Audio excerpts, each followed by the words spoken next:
To Sumeru, our next objective should be to head to Sumeru City and find a way to meet with Lesser Lord Kusanali.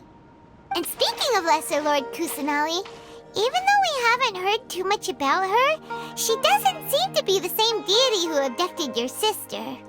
But even so, people call Sumeru the Nation of Wisdom, you know. If we can get a chance to meet the God of Wisdom, maybe she can give us some useful information. But Paimon doesn't know the way to Sumeru City. Maybe we can climb up to that spot with the statue of the Seven on it. That'll give us a way better view of things.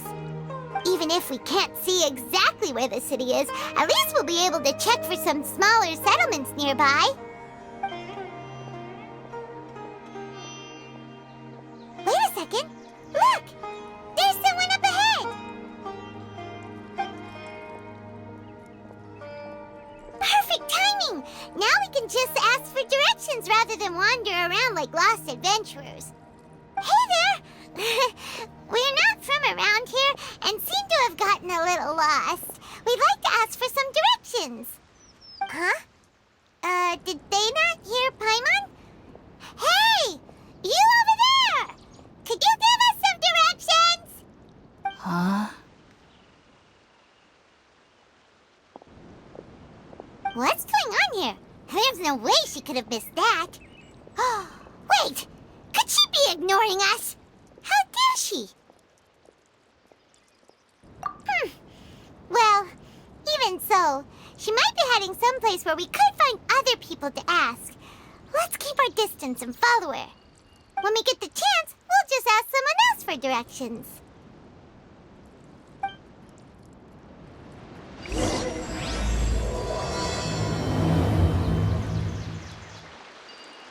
Come on, let's follow her. Just keep quiet. Make sure she doesn't notice us.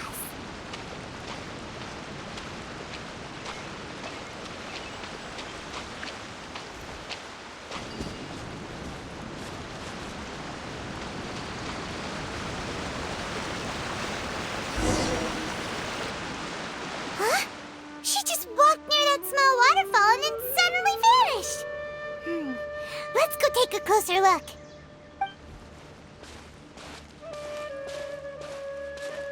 Paimon thought this cave would lead to a village or something, but, it looks like that's not the case. Look, she's sitting over there. Wait, she couldn't possibly be living here, could she? What should we do now? Do we try asking her for directions again? All right, then.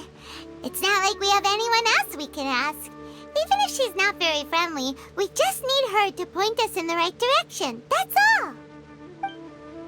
Oh. What a lovely smell. It's coming from that sensor over there. This is definitely not your typical place to call home, but at least it smells nice. Maybe living here wouldn't be too bad after all.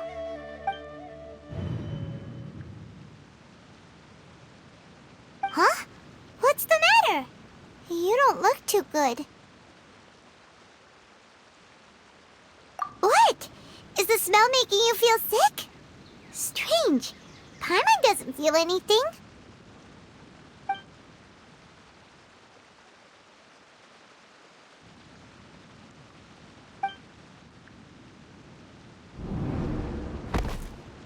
What's happening?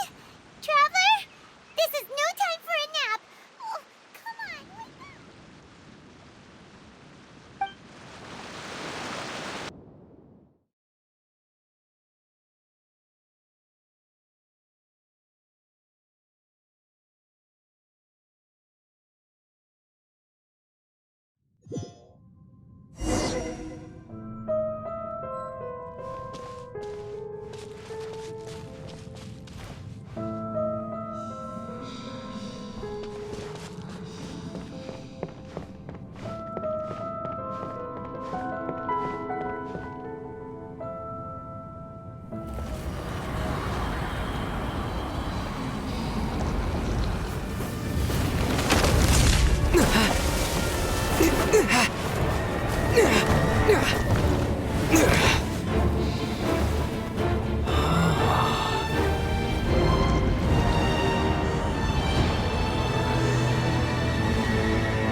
Traveler's been out for a long time now. Yes, you can relax. Believe me, Master is extremely knowledgeable. If he says that he's going to be alright, then there's absolutely nothing to worry about. Oh, are you awake now?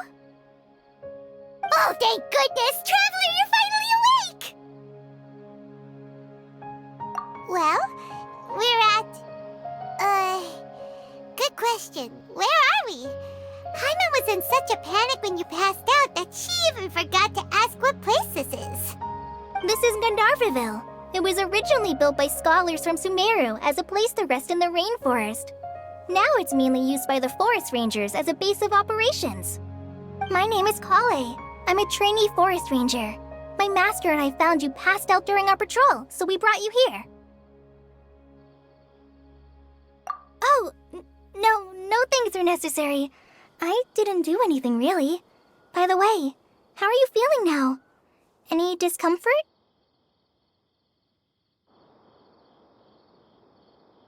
Oh, that's Master's herbal medicine you're tasting. He gave you some while you were unconscious. Before I forget, Master mentioned you should take more medicine once you wake up.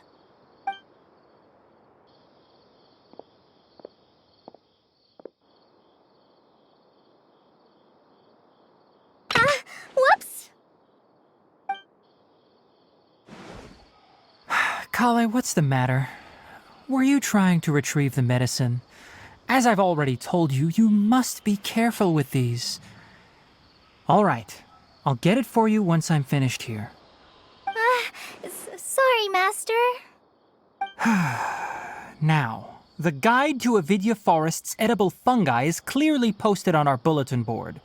But if Farbode forgets which mushrooms to avoid one more time, I'll have no choice but to leave the guide somewhere a little more visible. Like right smack on his forehead so others can remind him to be careful. Right? This is the second time he's come down with food poisoning this month. I'll be sure to give him a good talking to. Yes, please do. If, on the off chance, Farbode simply enjoys having little imaginary fairies dance before his eyes, then we'll just let him be. But the next time he requires any of our medicine, be sure to charge him accordingly.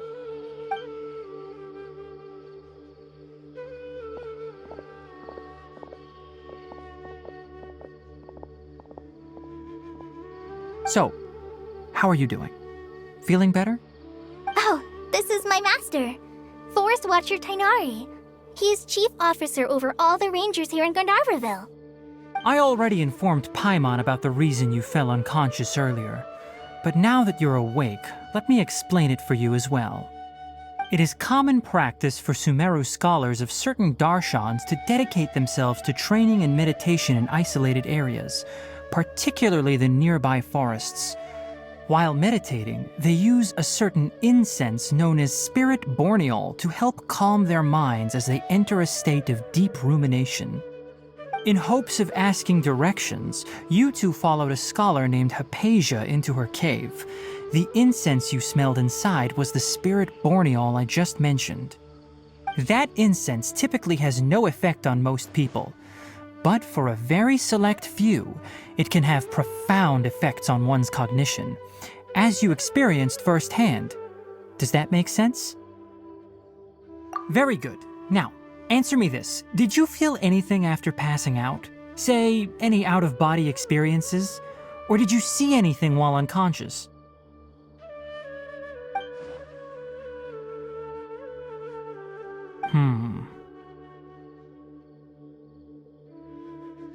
Kale, let the others know to stop bringing their patrol logs here for now.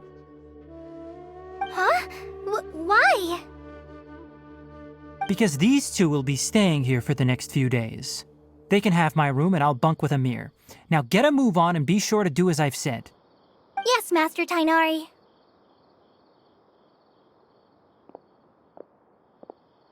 Wait, hold on a second. Can you tell us what's going on? Sure, let me fill you in. I originally planned to send you on your way once you finished your medicine. However, it appears now that you should stay a while longer in Gandharvaville for further observation while you recuperate. Further observation?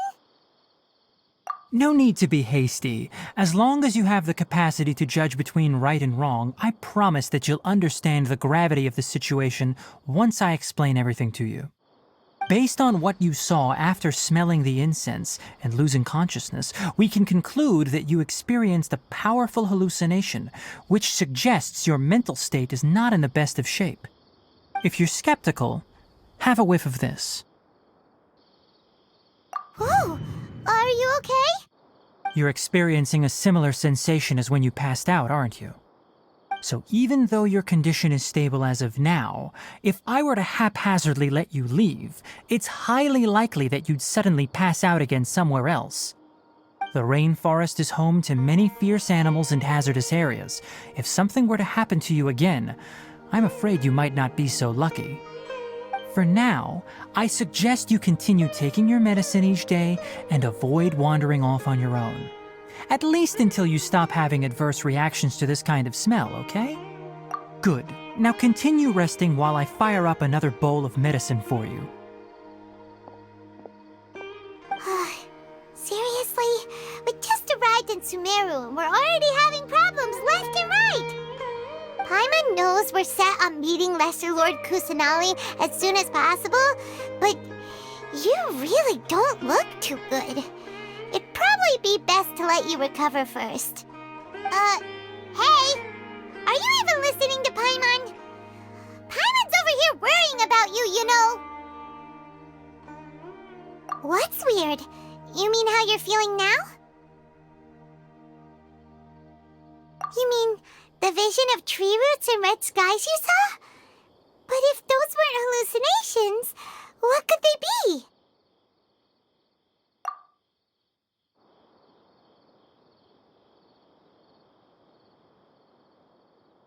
Well, considering how unique you are, Paimon trusts your judgment here.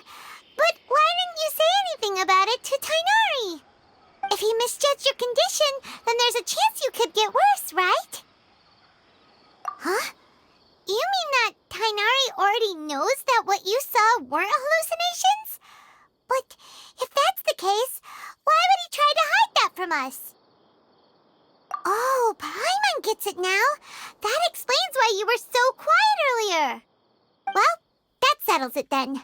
We'll stay here to rest up and figure out what's going on with your hallucinations. But it seems like asking Tainari might not be an option anymore. What do you think we should do? Good idea. Kale's pretty friendly. We can ask her tomorrow about what she knows regarding the Dendro Archon and customs in Sumeru.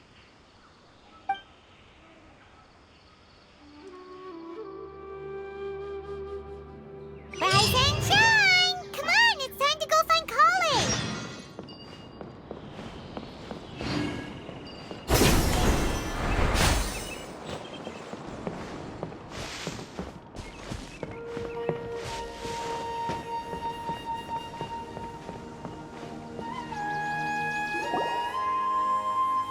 All right, next let's see right hand.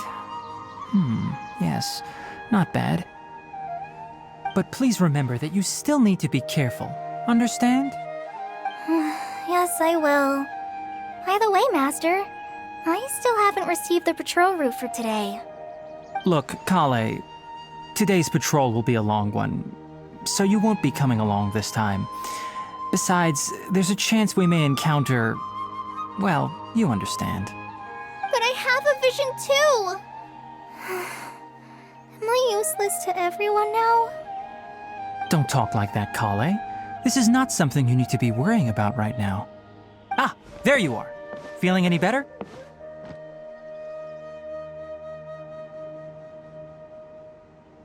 Yeah, since we'll be staying here for now, we thought we might as well try lending a hand around here. Seems you're not the type to sit back and take it easy for a while, huh? In that case, perhaps Kale could take you two for a patrol south of Gandharvaville for the day. And if you're feeling up to it, you can be responsible for cleaning the Statue of the Seven. Tainari, we're ready to head out. Roger, I'll be right there. All right, we'll be heading into the forest now. I'll leave any further details to Kale. Yes, you can count on me. So, Kale, what exactly are we going to be doing today?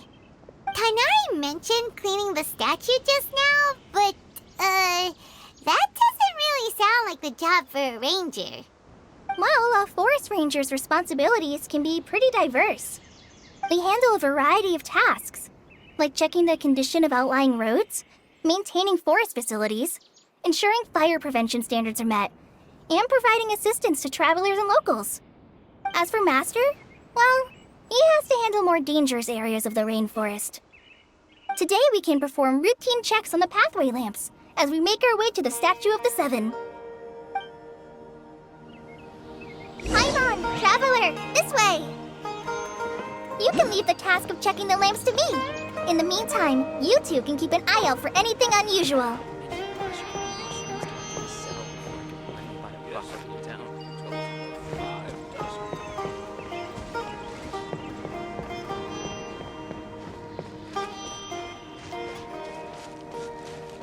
Nothing wrong with these two lamps. Let's move to the next ones.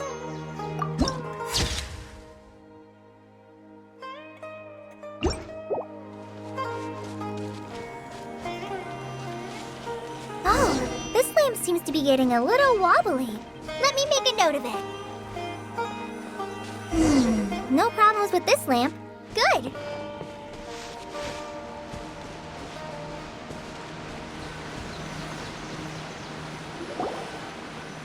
The Statue of the Seven is up on top of that large rock formation.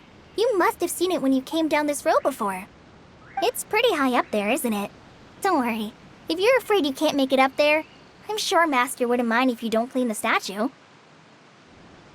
Oh? I guess I'll leave it up to you then.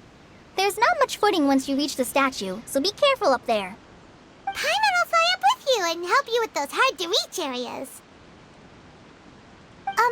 By the way, Kale, do you know anything about the Dendro Archon? You know, what's she like? That depends. Are you referring to Greater Lord Rukkhadevata or Lesser Lord Kusanali? Huh?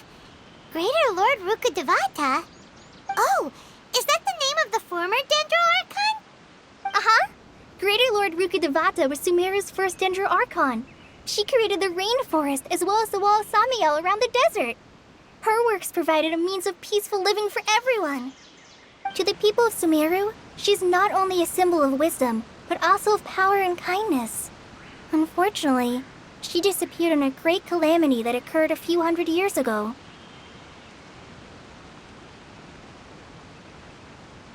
According to what Masters told me, the sages later found the newly born Dendro Archon and whisked her back to Sumeru. To celebrate the reinstatement of their lost deity, the sages dubbed her Lesser Lord Kusanali and let her reside in the sanctuary of Sarastana. Uh-huh. Then what happened? Well, and then... I'm not too sure what happened, to be honest. Huh? You're not too sure? But aren't you from Sumeru? Yeah, I'm from Sumeru. But... Maybe it's difficult to discuss this topic with strangers. If that's the case, then don't worry, we understand. No, it's not that. I'm not trying to hide something from you. Besides, I don't consider you two strangers. Anyway, you two know Amber, right? Wait, Amber? You mean... Yes, that's her. I once lived in Mondstadt for a while, and she helped me a lot during that time. You could even say that she helped me become a new person. There's no one like Amber. She lives life to the fullest while always adhering to her strong sense of justice.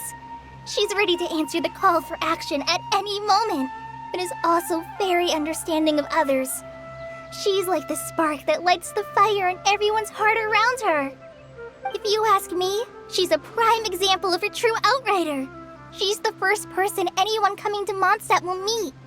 You can't help but be enthralled by her charm and enthusiasm, causing you to fall in love with the lands of Mondstadt and...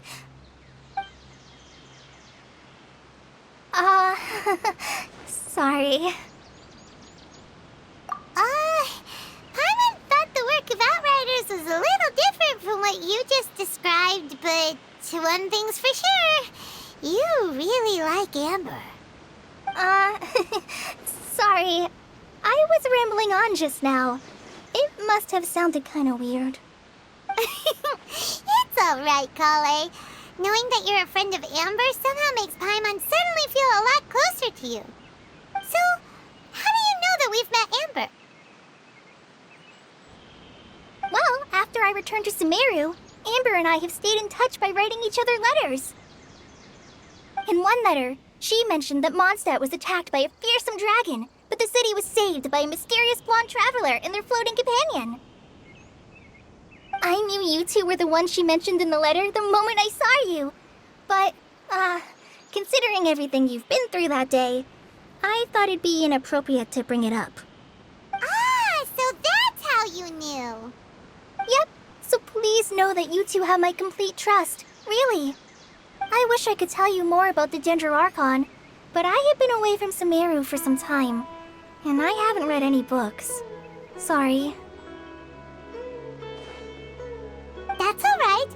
You've already helped us a lot. We had never even heard of Greater Lord Rukkhadevata or the Sanctuary of Sarastana until you mentioned them. Oh, I'm happy that was helpful. There is one thing I want to ask, though.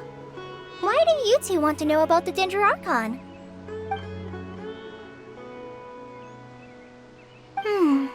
So that's why you're here. Thank you for telling me your story. Don't mention it. We are friends after all, right? Alright, we have a statue to clean. You both have my thanks. While you two are up there cleaning, I'll go ahead and inspect the forest canopy. Let's meet back here shortly.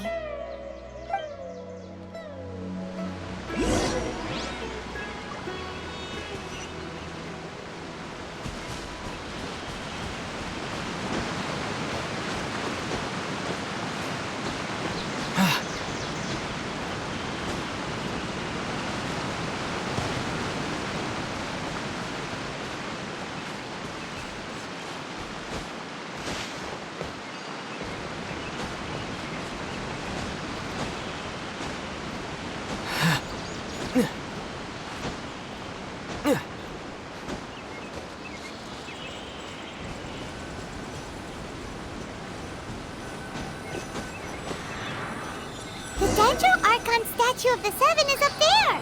You should try touching it like the other ones we found on our journey. Paimon bets you'll definitely get a response from the Dendro Archon.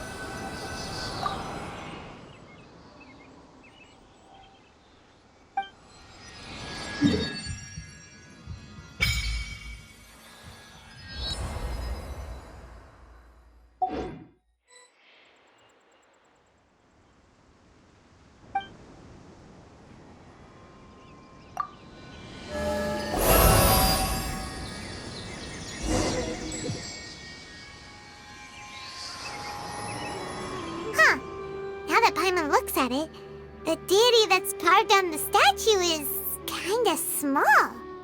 Do you think she's supposed to be Greater Lord Rukkhadevata or Lesser Lord Kusanali?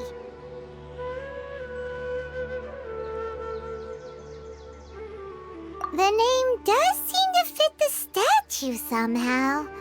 Well, anyway, we'll have to figure that out later. For now, let's focus on our job and clean up this...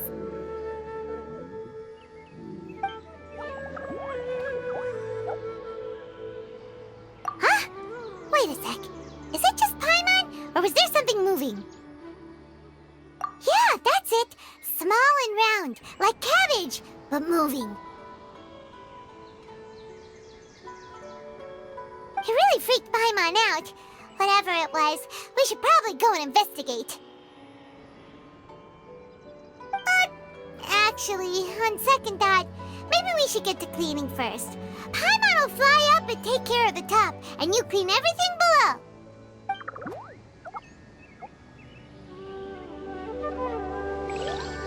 Nice work! That's one clean statue. Let's head down and meet up with Kale.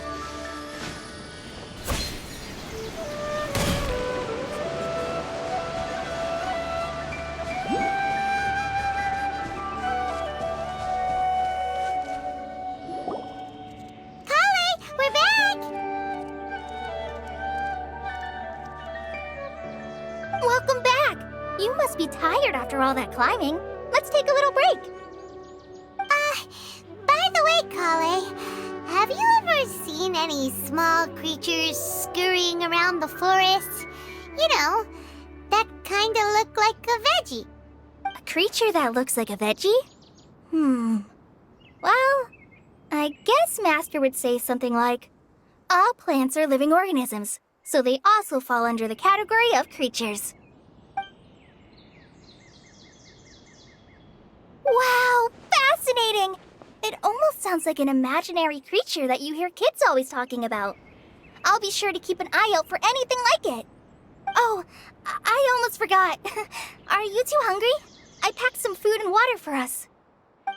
Yay, food! What kind of goodies did you bring? Hey, don't be a party pooper. It's not like Kale is a stranger or anything. Besides, the best way to compliment a chef is to show passion for their food. Xiangling taught Paimon that. I prepared a nice portable dish that forest rangers like to eat called pita pockets. I hope you'll like them. Whoops! No! You dropped it on the ground! Not to worry. I wrapped a few layers of oiled paper around each pita. They should be fine. Oh, whew. Paimon nearly had a heart attack there.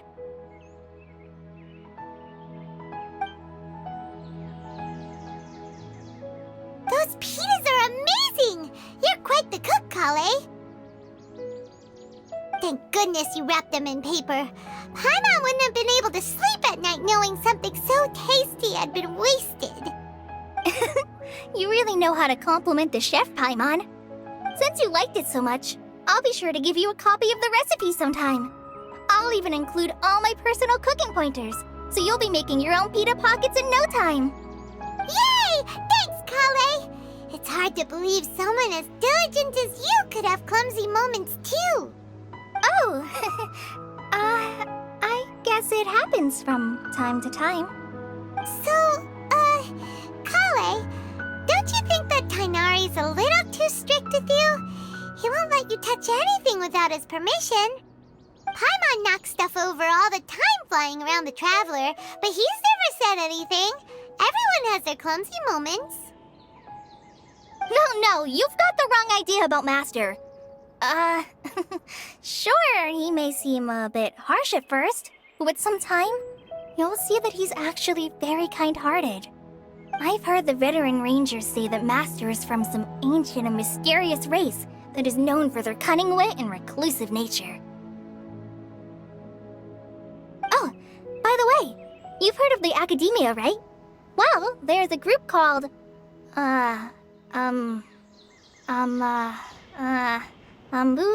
something? Well, anyway, because Master does a lot of research on plants, sages from the Academia have written him many times, inviting him to take up an official position there.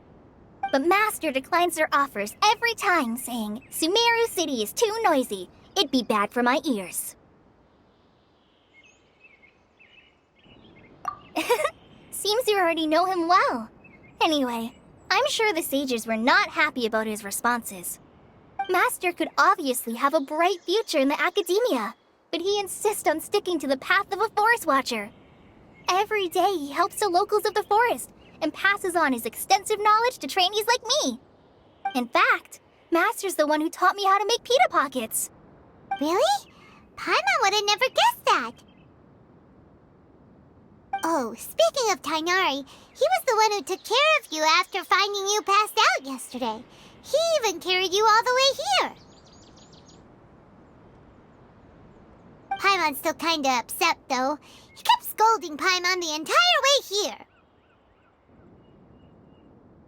Oh no, I'm sorry. Master might have been overreacting a little. But, it's mostly because Paimon wouldn't stop yelling, "Why, oh why? Is he going to die?" It probably started to get under Master's skin after a while. Hey! Don't laugh! Paimon was genuinely concerned about you.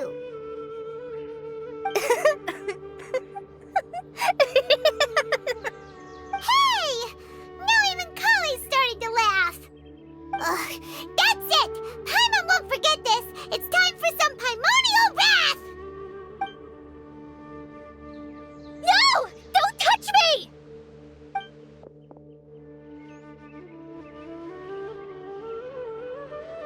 Oh, sorry, Kale. Paimon didn't mean to scare you. No, I just... I didn't mean that. Kale, are you okay? What's the matter? No, I'm fine. I'm sorry. I must have startled you both reacting like that. Oh, well, it's getting late now. Let's hurry back to Gandharville. I think Master and the others should be back by now, too.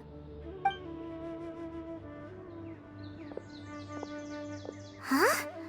What was up with Kale just now? And why is she in such a hurry all of a sudden? Look, she's practically running back. Paimon can't even see her now.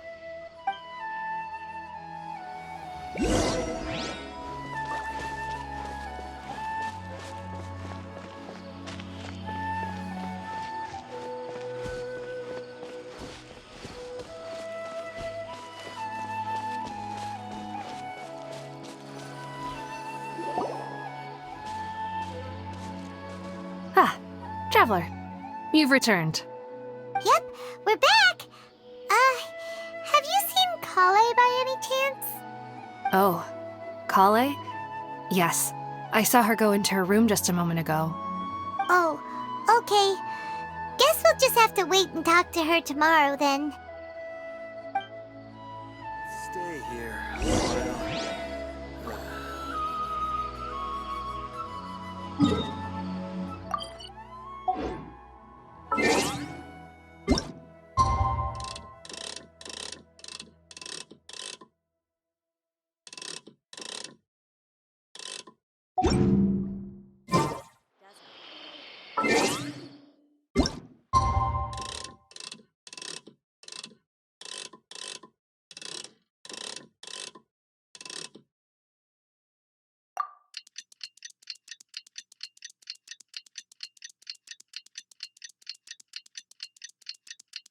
Paimon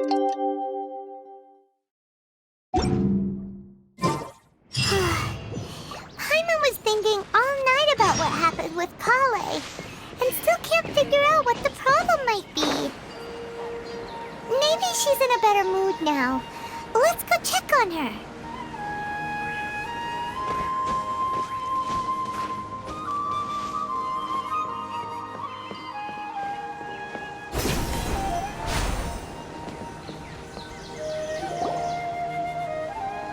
Ah, it's you two. I was just about to go look for you. Huh? Tighnari? What are you doing here? Where's Kale? I came to check on Kale's condition. To put it simply, she's not well. You mean she's sick? How could she be... Oh, wait a minute. Could it be because of what Paimon did yesterday? No need to worry. Something as small as you could never harm her. This sickness is something that Kale has been dealing with for some time. Kale has been more excited than usual since you two arrived. A little too much so, to be honest. She hasn't remembered to take care of herself. I suppose it's understandable, though. She hasn't been around anyone she considered a friend for some time now. It must have been refreshing for her to have you two here. So, Tighnari, what's really wrong with Kale? Let's take this conversation elsewhere. Kale just fell asleep after taking her medicine. She needs some peace and quiet.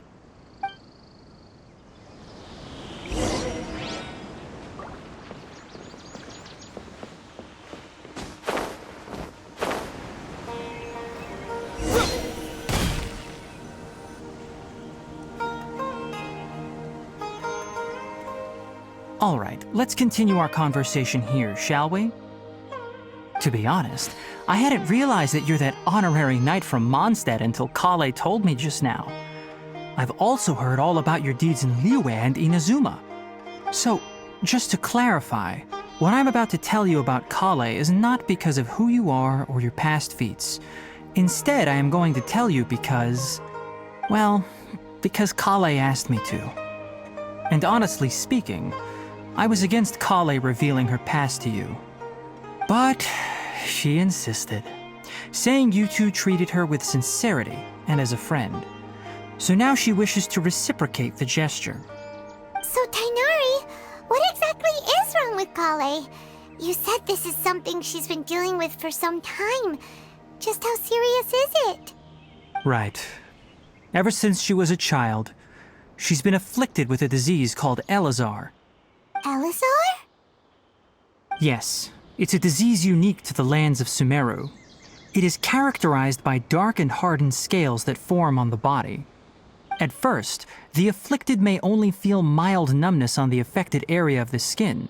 However, as the disease progresses, one may begin feeling fatigued and even experience peripheral paresthesia. In its final stages, the disease strips a person of the ability to control their own body, and they effectively become completely immobile. That sounds terrifying.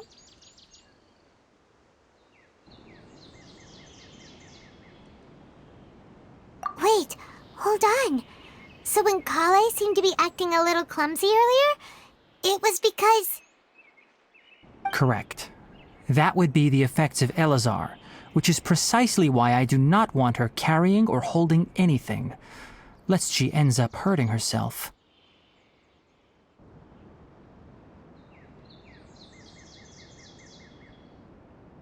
With appropriate treatment, the disease can be effectively controlled before it progresses to a more serious stage. However, there is unfortunately still no true cure for Elazar. Nevertheless, Kale's mother still hoped that there was something out there. She handed Kale over to an organization known as the Fatui after one of their members lied and said they had a cure.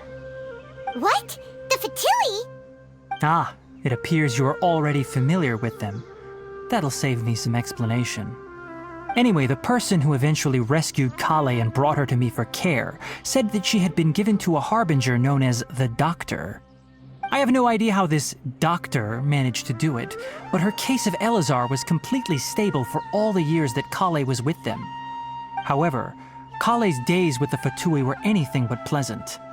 Kale is a resilient individual and always tries to appear cheerful, but her experience with the Fatui has left deep scars. Even now, she can still feel deathly afraid of someone touching her. Oh, Paimon had no idea Kale's been through so much suffering. Oh, by the way, Paimon, Kale wanted me to tell you that she's sorry for scaring you yesterday.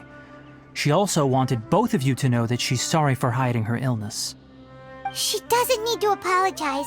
None of this is her fault at all. Well said. I hope you'll get a chance to tell her that in person the next time you see her. Kale once thought that it would be impossible for her to have any real friendships. I trust that you two will never let my trainee experience such emotional pain again. Don't worry, Tainari. We'll take good care of her. Well, it's not too serious at this point. She overexerted herself the last couple of days, which is what led to her breakdown this time. As long as she has taken her medicine and gets plenty of rest, she should get better. Though, I must admit that Kale's condition was much more stable when she first arrived here in Gandharvaville. She was interested in the work of the forest rangers the moment she saw us. I could see that she was serious about learning, so I felt compelled to ask her to join us. Her stamina has gotten much worse recently. Though a moderate amount of physical exercise is always necessary, I'm afraid the long-distance patrols are a little too much for her now. All right, now that I've told you about Kale's past, I think I'll head into the rainforest to find some ingredients needed for her medicine. I'll see you two later. Yeah, we'd like to do something to help Kale too. All right, but I must warn you two. The rainforest is a dangerous place, especially for someone who's still recovering like the Traveler. You must follow closely and listen to every instruction. No problemo. Let's go then. We'll be looking for a plant known as Lunar Lotus. It's often used to help those afflicted with Elazar recover their energy. Hey, Tainari, where exactly are we going to find this plant? Lunar Lotus can be found all over the rainforest, but it often grows right here around Gandharvaville. Given the name, it sounds like we should be looking for it in the water. You are correct. Lunar Lotus grows in the water. When fully matured, they look like giant blue flowers floating on the water's surface. Quite an attractive species, if you ask me. The large petals are actually the plant's leaves and sepals, which surround a very small flower. You should note that many of the plants found in Sumeru have names that are contrary to their species. Take the Kalpalata, for example. The plant is not a lotus at all, but rather a vine. And then there's the Sumeru rose, which is not a rose, completely contrary to its name. Oh, okay then. New to Paimon. Never bring up the topic of flowers with Tainari.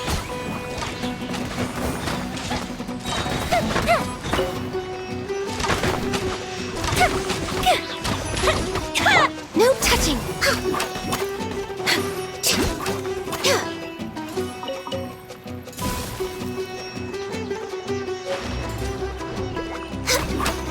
Next on the agenda...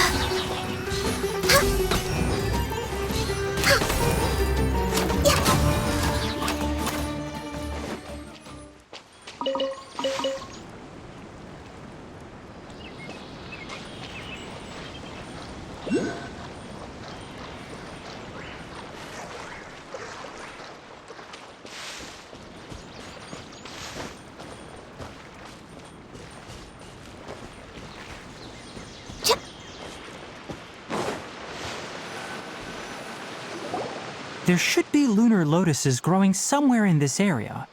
Let's split up and begin searching. If you could manage to gather 4 of them, that would be sufficient. We'll rendezvous here once you've gathered the needed amount.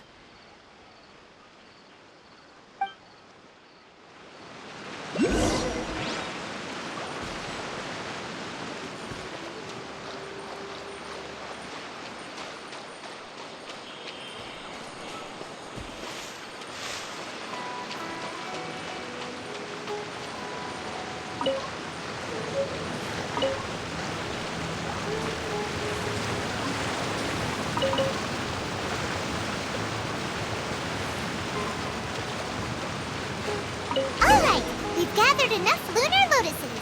Let's head back to meet Tainari. Hey Tainari, we found the lotuses you requested. Let me take a look. Good, very good. These are all excellent quality. I'm quite glad you two came along. Your exploration experience helped save me a lot of time here. It seems we even have enough time to stock up on some other things I need. Hey, Tainari!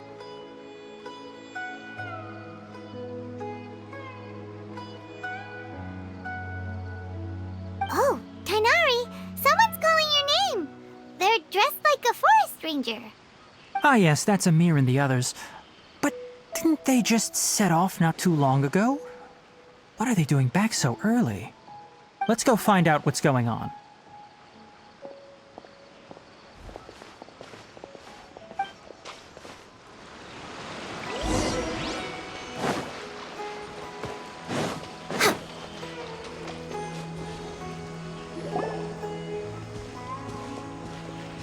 Tainari, thank goodness we found you here. We were just about to head back and find you at Gandharvaville. What's going on? We just discovered a withering zone. The Withering is back? But the patrol route you were on should have been already clear just a week ago. It reappeared so quickly. Can you tell me the exact location? It's up ahead, deep in the river valley. It's appeared in a spot that blocks nearly the entire narrow part of the valley area, so we decided to come find you as quickly as possible. And the radius of the contamination? Sorry, I couldn't get a clear enough view to tell. No one in our patrol team had a vision, and it appeared to still be spreading, so we didn't risk getting any closer. Okay, I understand. You made the right decision. I'll go deal with it right away. In the meantime, please guide these two back to Gandharvaville. Wait, Tainari, why don't you let us help you? You two have only just arrived in Sumeru. You're still unfamiliar with many things in these lands. There's a unique type of anomaly that occurs in the Sumeru rainforest. It's called the Withering. The affected areas not only cause nearby vegetation to wither, but it's also lethal to wildlife and even people. If you don't carry a vision, then you should think twice before approaching such places. Yes, Amir is absolutely right. I wasn't kidding when I said the rainforest is a dangerous place.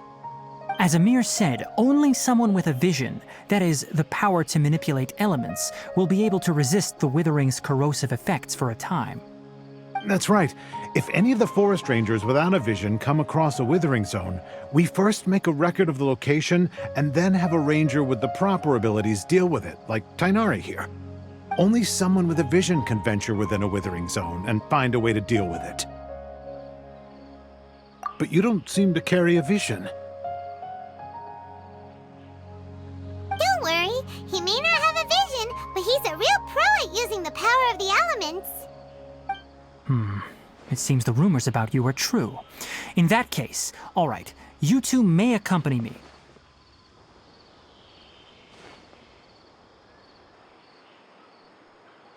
We typically only teach visitors how to identify the Withering as they're about to leave Gandharvaville. We'll make an exception today and show you what it looks like up close.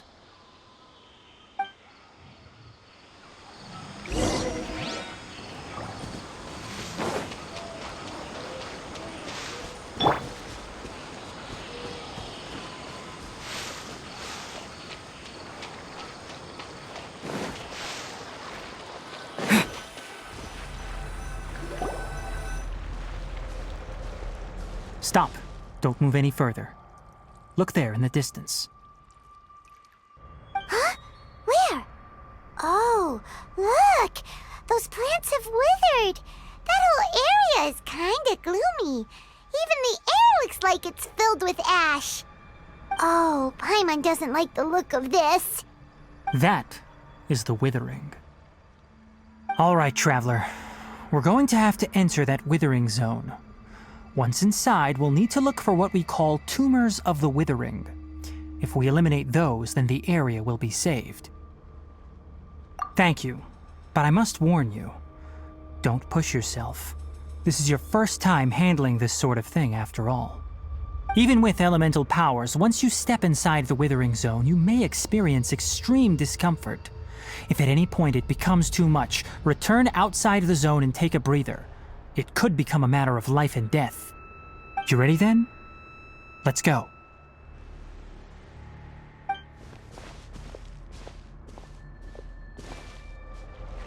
First, we must locate any branches sustaining the Withering Zone.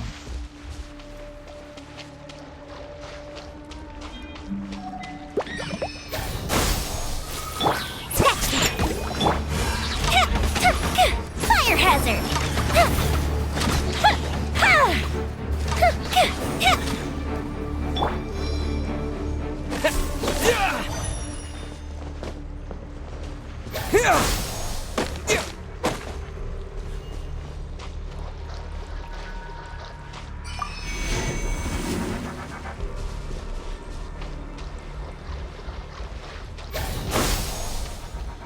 For Rex Lapis! Access denied. Next on the agenda...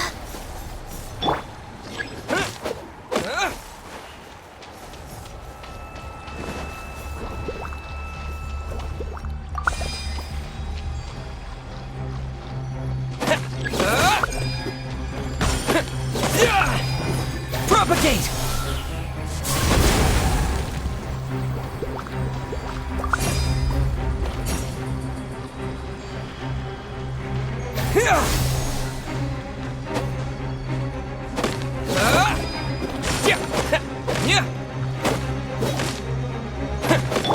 Think you can bully me?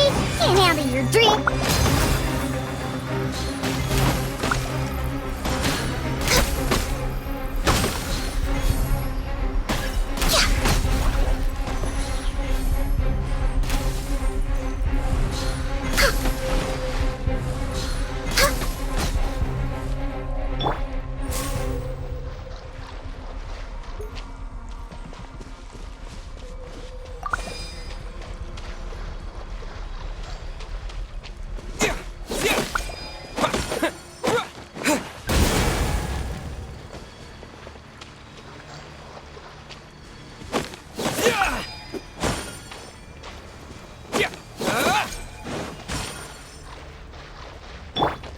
Shake a hamster!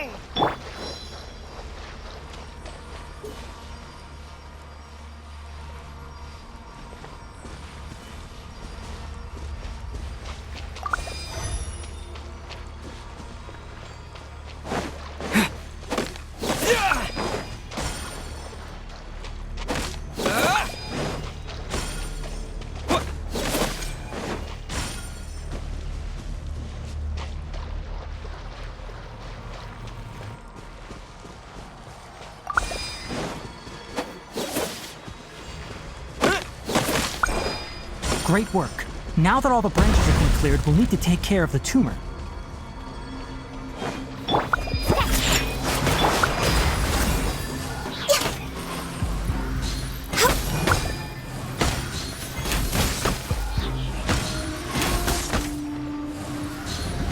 Now, destroy the tumors of the Withering.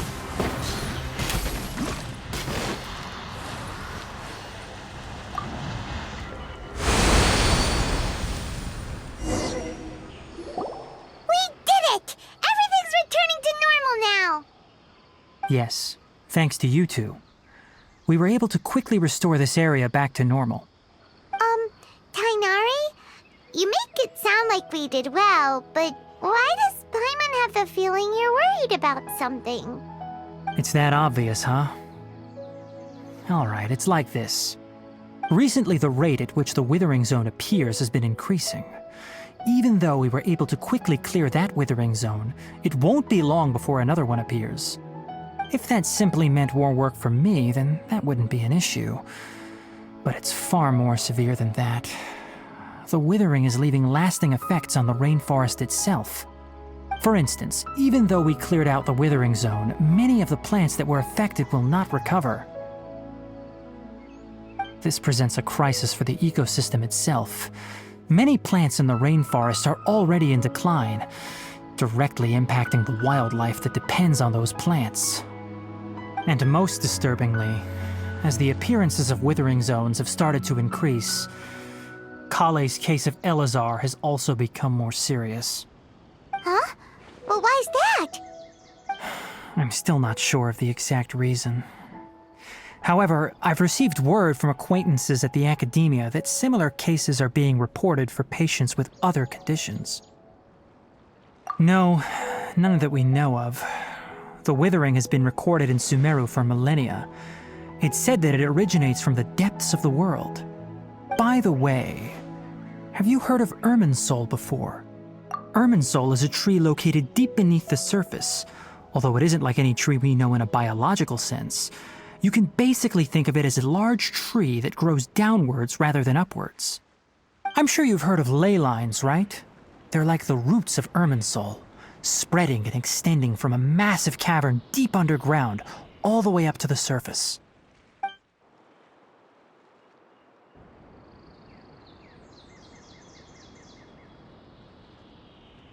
Ley lines continually absorb the memories of this world, which are then funneled into Irminsul, allowing it to collect knowledge and wisdom from ancient times to present day.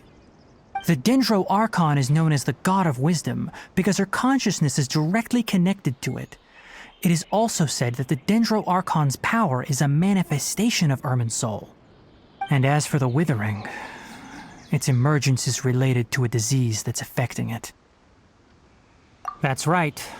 My ancestors learned of this from Greater Lord Rukkhadevata's familiars a long time ago. But even those mysterious creatures did not know of a cure for Irminsul. I'm afraid we Rangers will be battling the Withering Zones here for a long time until a cure is found. Alright, that's enough on this topic for the time being. Now that we've taken care of things here, it's time for us to head back to Gandharvaville.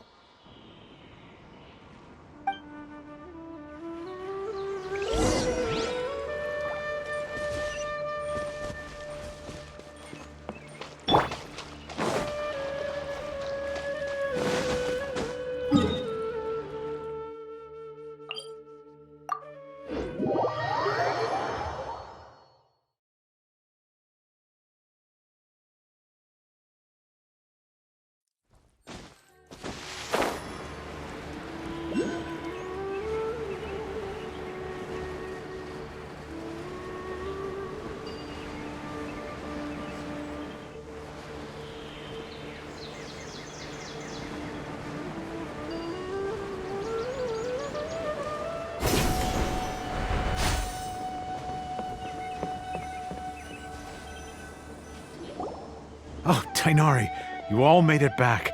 How did it go? The Withering Zone you reported has been taken care of.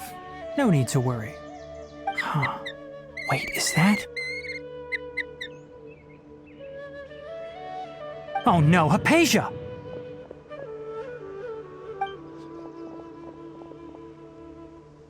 Huh? What's wrong, Tainari?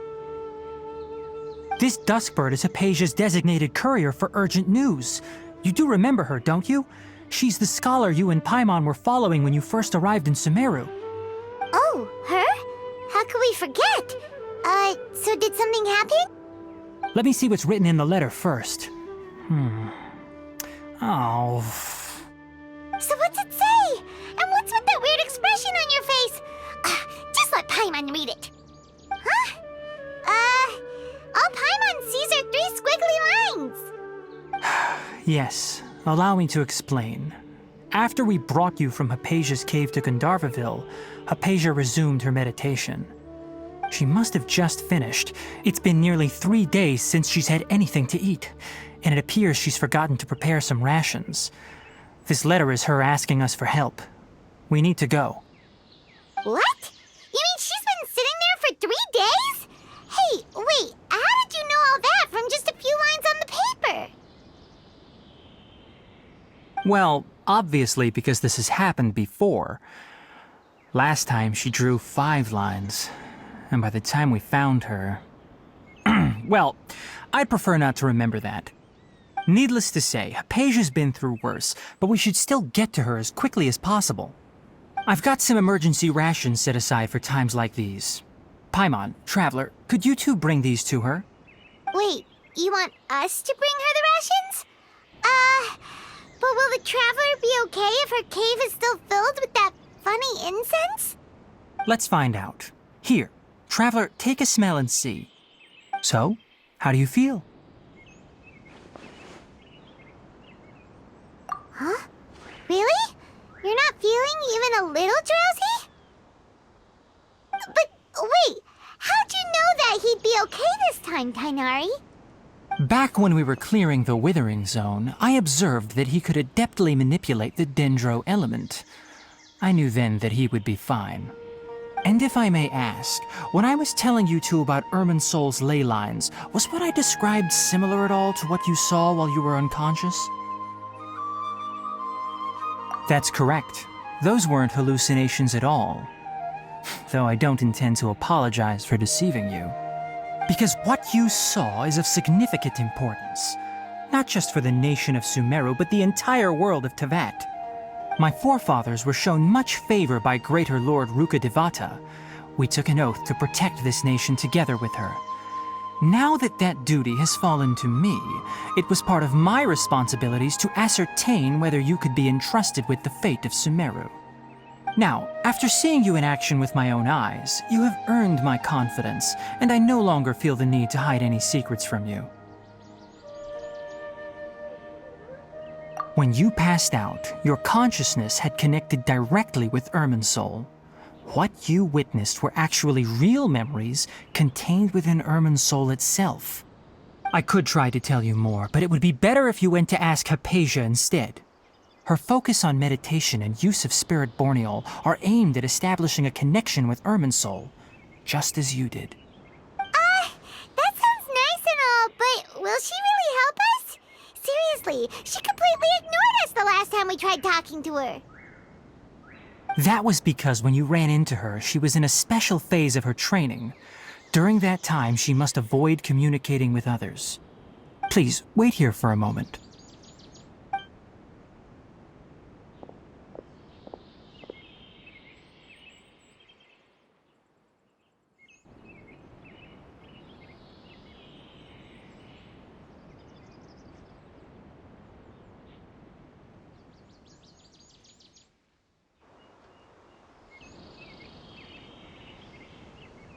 Here, take these. It's a meal I packed for Hypatia, as well as some other ingredients. I'm sure it'll come in handy. Also, here's a letter that I would like you to give to her. Just show it to her and she'll answer any questions you may have. No. I should be the one thanking you. You've both been a great help these last few days. Hypatia should still be in the cave. Let's go inside and see how she's doing.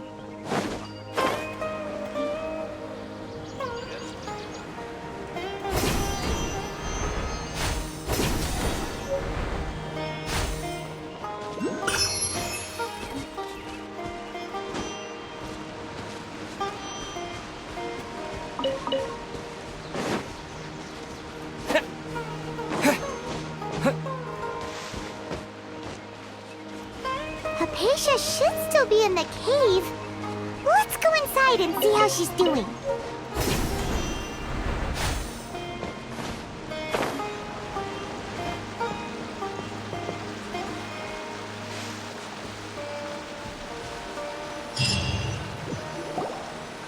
Hello? Hypatia? Hey, there's nobody here. Maybe she went out to look for some food. Let's try looking around the area.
Amicia, are you alright?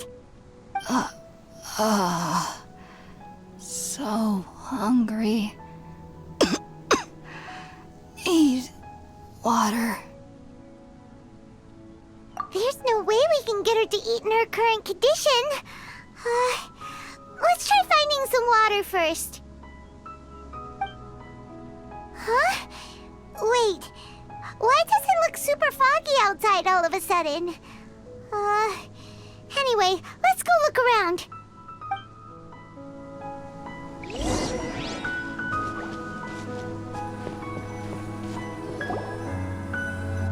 Huh? How'd things out here end up looking like this? What happened? And where are we? Really? Oh, maybe you're right. Let's go investigate the area.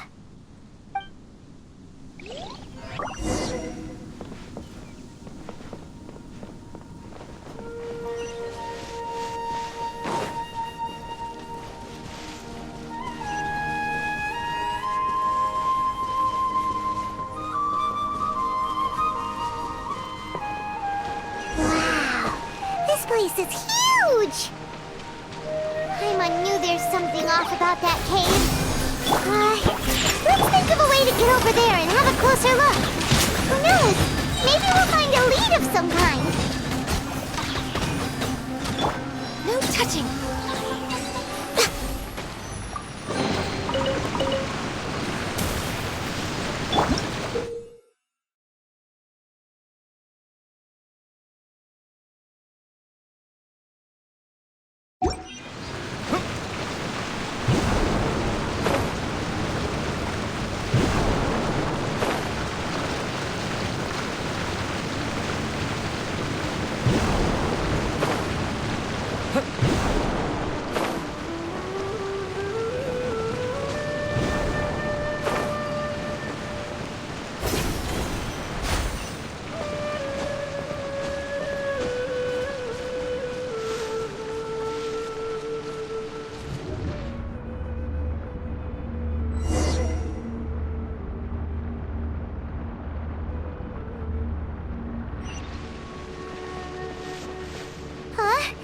What happened just now?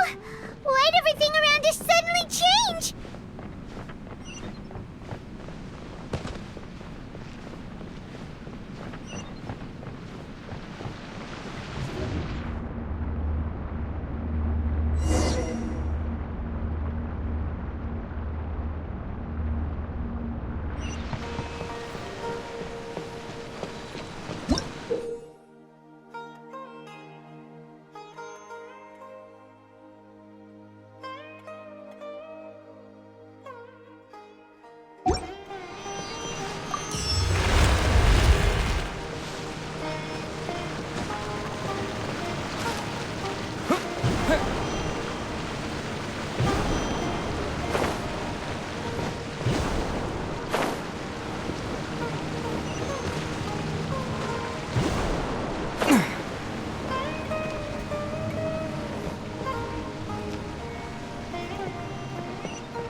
Shaken and stirred!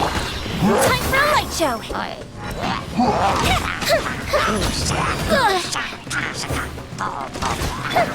All hail!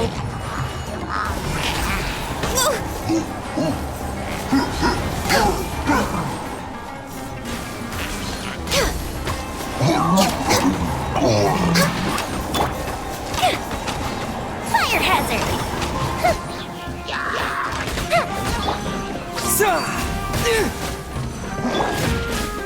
Think you can bully me? Look at you! No touching!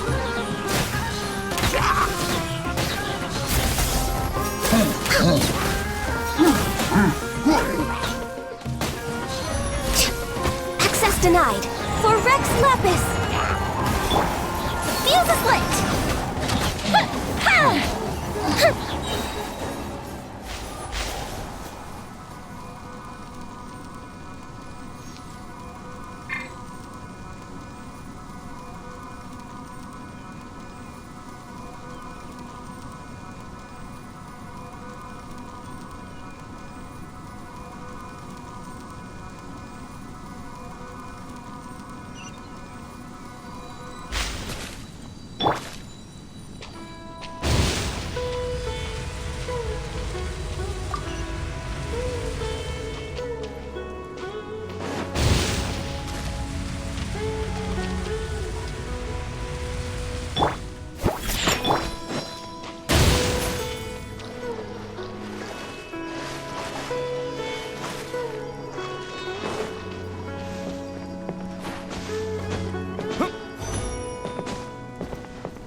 Well. Looks like we meet again, traveler. The Abyss Herald! What are you planning to do in this strange place? Strange place. Plotting. You needn't worry about such things. They don't concern you.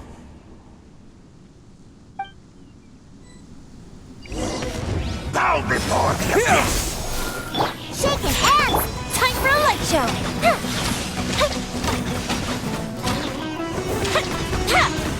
Can't handle your dream! Born of ice and frost! Goldfish up down! Fire hazard! No touching! Resistance is futile!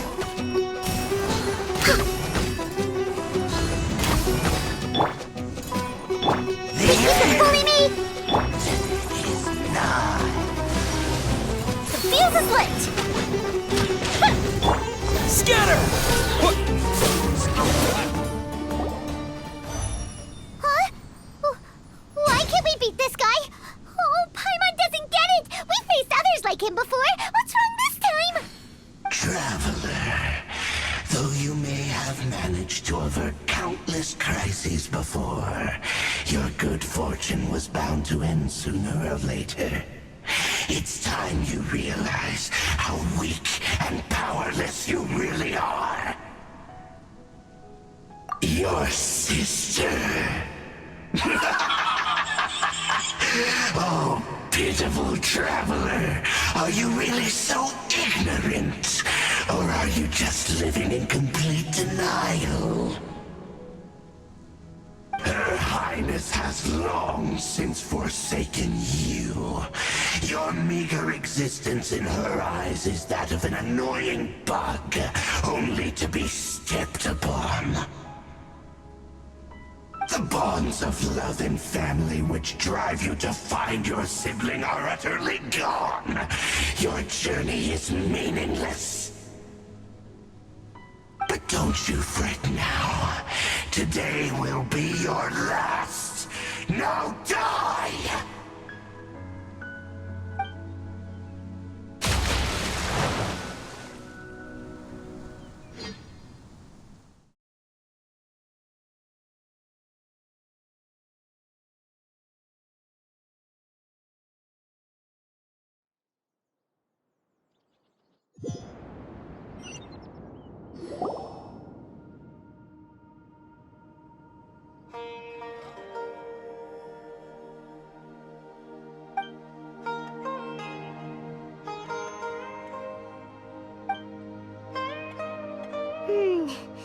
What do we do?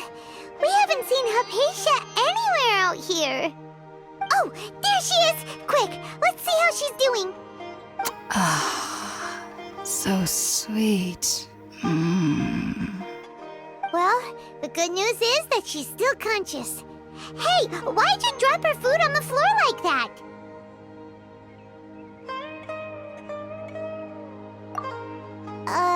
Are you okay? That's really not like you. Anyways, we can talk about this later. We better make sure she's alright first.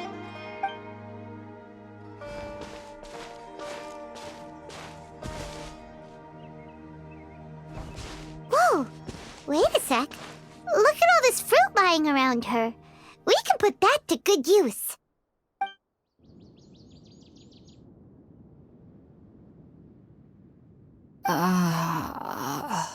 Who is there? Tainari, is that you? Huh?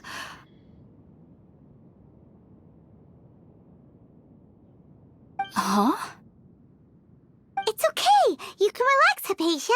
Tainari sent us here to bring you some food and water. Here, we have a letter that he asked us to give you.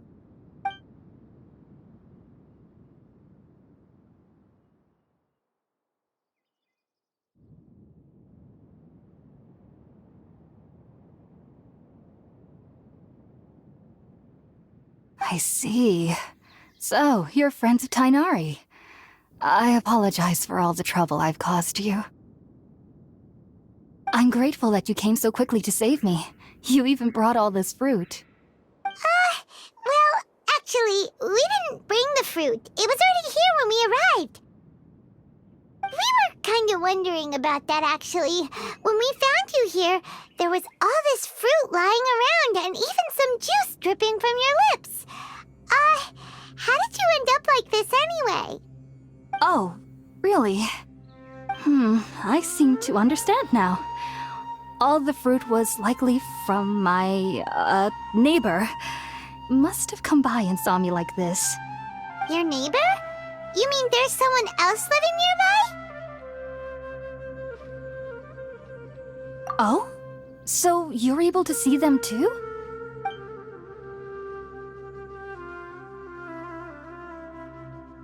Wait, hold on a second, Traveler. You say that before we arrived, you saw some mysterious creature and suddenly had a strange dream? Isn't that a little too crazy to believe? No, I actually do believe what the Traveler is saying. I myself had a similar experience once before and ended up scaring my timid little neighbor here. You needn't worry. They mean you no harm. They only dragged you into the dream because they hoped to buy themselves a little time in order to scurry away. So, Hypatia, just what kind of creature is your neighbor exactly? I'm not sure what it's called, to be honest. But I do know that they have some sort of deeper connection with the Dendro Archon. I know this because the first time I saw them was also the exact day my consciousness was able to form a connection with Irminsul. Even after I opened my eyes and stopped meditating, my heart was still pounding, and my mind was racing with all the knowledge that I had touched. And at that very moment, I suddenly noticed a small figure at the opening of the cave. In my curiosity, I began to walk over to the creature. They must have already been used to me living in the cave, because they didn't seem to mind me approaching them. They just kept doing whatever they were up to.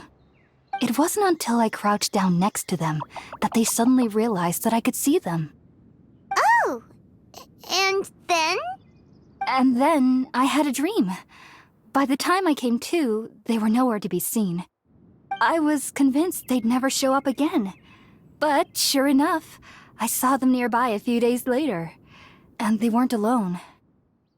I feel like they aren't as afraid of me as the first time I approached them. But I never would have expected them to save me. Yes, no doubt about that. By the way, Tighnari mentioned in his letter that you had questions for me regarding Irminsul.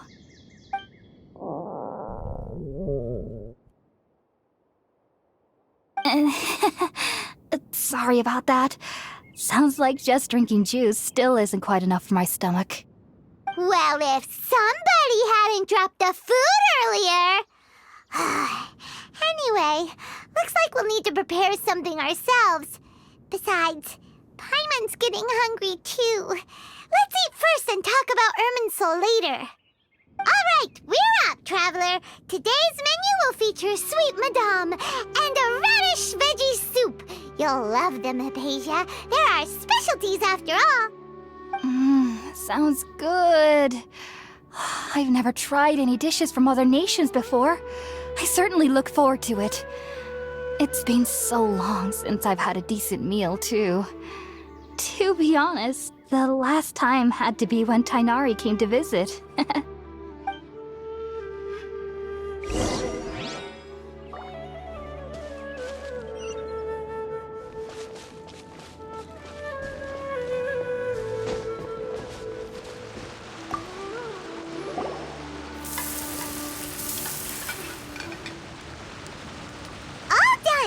Let's use the empty box that Tighnari gave us since we already washed it. Oh, it smells amazing.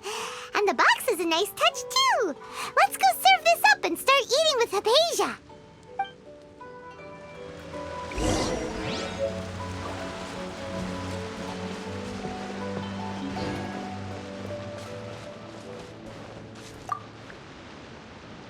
Are you already finished cooking?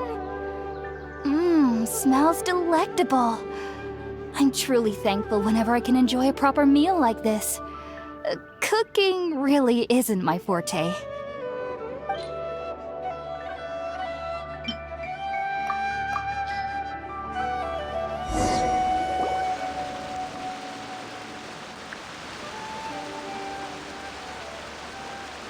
Even though everything you mentioned was in Tighnari's letter, it's still hard to believe you were able to connect with Irminsul immediately after smelling Spiritborn eel for the first time.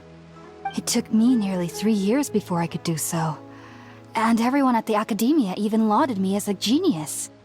You should know that some researchers spent their entire lives without ever successfully connecting with Irminsul as you have. So why does this incense allow people to connect to Irminsul? The ingredients used to make Spiritborn ale primarily consist of plants created by Greater Lord Rukkhadevata. These special ingredients are conducive to heightening our senses to the Dendro Archon's power. Since the root of the Dendro Archon's power lies within Irminsul, we can occasionally tap into her powers to peer into the depths of the earth. Naturally, anyone who can establish a connection with Irminsul in their first ever attempt must be a person of great understanding. Makes sense. But Paimon's got a question. Why was he sensitive to the smell of those plants for such a long time? That was primarily due to his body's unique constitution. Stimulated by the incense, he could perceive the Dendro Archon's power and experienced a sensory overload, hence the adverse reactions. Taking in any scent similar to the ingredients of Spiritborn ale would cause adverse effects. Not to worry though, it appears you've already fully recovered. Technically, your body should still be sensitive to the powers of the Dendro Archon, but unless you're using intentional meditation techniques, the scent of Spiritborn ale should no longer trigger such reactions. Whew. Well, that's a relief. I must admit, I am quite envious of your abilities. Even if it meant suffering from pounding headaches for the rest of my life, I'd consider it worthwhile so long as I could connect with Irminsul at will. Whoa, you're really serious about this whole thing, aren't you? I am a researcher after all. As a member of the Ritaoist Darshan at the Academia, my main area of research is the stars and their connection to the fate of living beings. But there is still so much we don't know, especially regarding the mysteries that lie in the starry skies. Which is why I must turn to the all-knowing Irminsul for answers. If only my perception wasn't so limited. Unfortunately, I cannot guarantee that my every attempt to attune with Irminsul will be successful, or that doing so will leave my consciousness intact. I am currently in the stage of training known as Satyavada life. Many researchers in Sumeru have lost their minds while seeking to attune with Irminsul during this stage. Sages have said that Irminsul contains divine knowledge, and touching such knowledge without the proper preparations and abilities will only lead to one's mind caving in on itself. That's why we meditate alone. We need to ensure that our minds will be calm while minimizing the possibility of involving anyone else. Whoa, so knowledge from Irminsul can be super dangerous. Aren't you afraid of the risks, Hypatia? Of course I do. Especially during nights that are pitch black with no moonlight, and dead silent without even the sound of insects. However, I've been feeling better as of late. I don't get as scared anymore knowing that I have a little neighbor living nearby. I believe that being able to see them is a sort of blessing from the Dendro Archon. But what's strangest of all is that they're clearly an envoy of the God of Wisdom herself, and they have the curious power to make people dream. What's so strange about that? It doesn't sound so out of place for a divine being, does it? Well, it's strange because nearly nobody in Sumeru can ever dream. Huh. Is that true? Yes, well, to an extent. Only children can dream in Sumeru. Adults, however, never do. The sages say that wisdom implies rationality, but that which occurs in dreams is often neither rational nor logical. Yes, if one struggles with anxieties, those emotions could influence their dreams. The fact that the people of Sumeru do not have dreams is seen as a blessing by the sages. They believe that Greater Lord Rukkhadevata, the god of wisdom, is keeping us away from the foolish delusions you encounter in your sleep. I was born into a family of scholars in Sumeru City. Ever since I was a child, my parents would always tell me that I'll know I've grown up once I stop dreaming. I studied hard, enrolled as a student in the academia, and went on to become a researcher. Sure enough, I never dreamed again. But then, on the day I scared the little Aranara, I suddenly saw a dream again. It was incredible. Though I don't exactly remember what I saw, I clearly recall the feeling. I suddenly felt like I was a child again. Back then, I was foolish and ignorant as any youth would be, but I was free of fear. Maybe dreaming isn't as bad as we've made it out to be. Just be sure not to speak of this if you travel to Sumeru City. They'll look at you as if you've lost your mind. So, do you have any thoughts about the things he saw when he connected with Irminsul? Sorry. I'm afraid I don't have any answers as of now.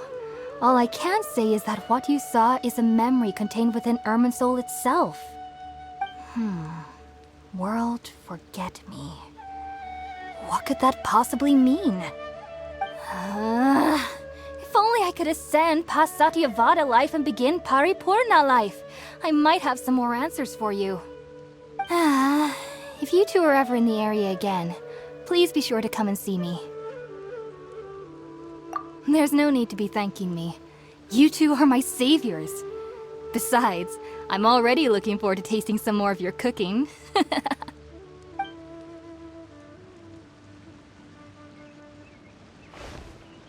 Now that we know Hypatia is alright and had the chance to ask her some questions, Paimon thinks it's about time to head back to Gandharvaville.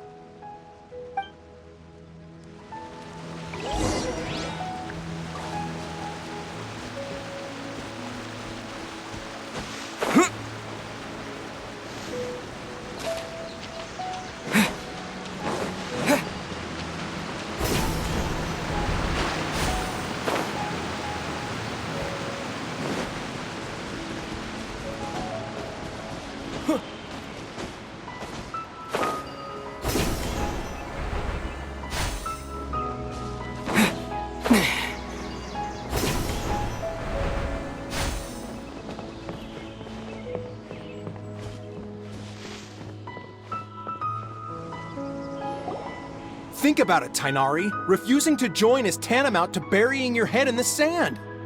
I understand that you're a forest watcher and that it's your duty to combat the effects of withering zones. But isn't it evident that such work is not a lasting solution to the problem? As Sage Kage clearly stated, your presence and guidance in Sumeru City is pivotal in finding a cure for Irminsul. How could you possibly refuse? Keep your emotions in check, Gulam. Let's at least listen to Tainari's reason for declining. We're here to invite him to the Academia, not to cause a scene. Sage Kage, I am truly honored that you came here in person, but I'm afraid I must still decline your invitation. I am merely a forest watcher. How could the great minds of the Haravatat have any need of someone like me?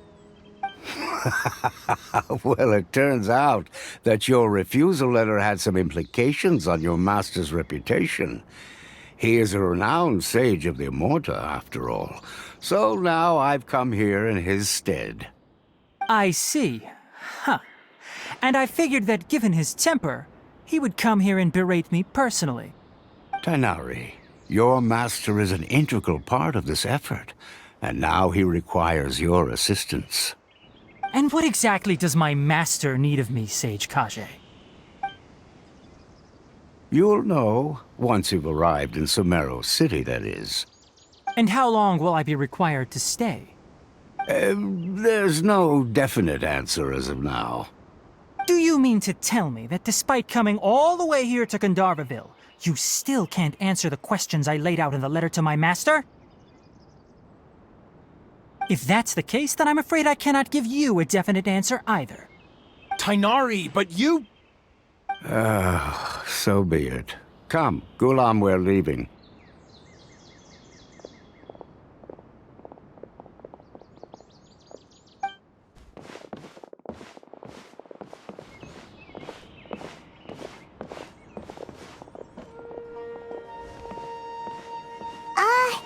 Tainari, what was that all about? It's nothing. Some people from the academia wanted me to go to Sumeru City to assist them with a project, but I had to refuse on account of all my responsibilities here. But all that can wait. How did things go with Hypatia? It was quite the eventful trip, but the main thing is that she's safe and sound. She answered a bunch of questions for us, too. Very good. Now that the traveler has made a full recovery, there shouldn't be any reason for you to tarry here longer. I assume you will be heading to Sumeru City, correct? That's right! We want to meet Lesser Lord Kusanali and ask her for advice. Do you have any idea on how we can find her? Sorry. I'm afraid I don't have any advice for you there. Well, do you at least know anyone we can try asking in Sumeru City? Let me think. My trips to Sumeru City have been fairly short, and most of my acquaintances are researchers. How about this? I'll write you a letter of introduction that you can give to a researcher I know. He's from the Amurta Darshan and is adept at gathering information. Asking him might prove worthwhile. Also, when you enter Sumeru City, you'll probably end up receiving something like this item here. I'm not sure if it will ever come in handy for you, but maybe you can give it a try. Oh? What is it? It's called an Akasha Terminal.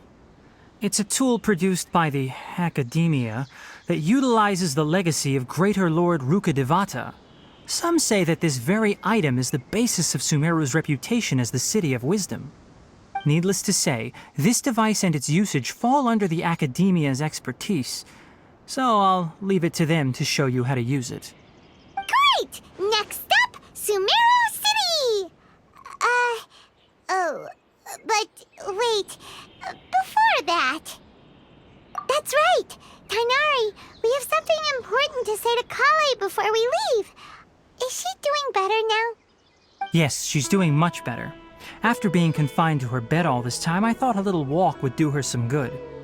Last I saw her, she was taking the path towards the North Crossing. She knew you two would be leaving soon, so she must have wanted to see you off. Thanks, Tainari. All right, let's go! Farewell, and good luck to you both.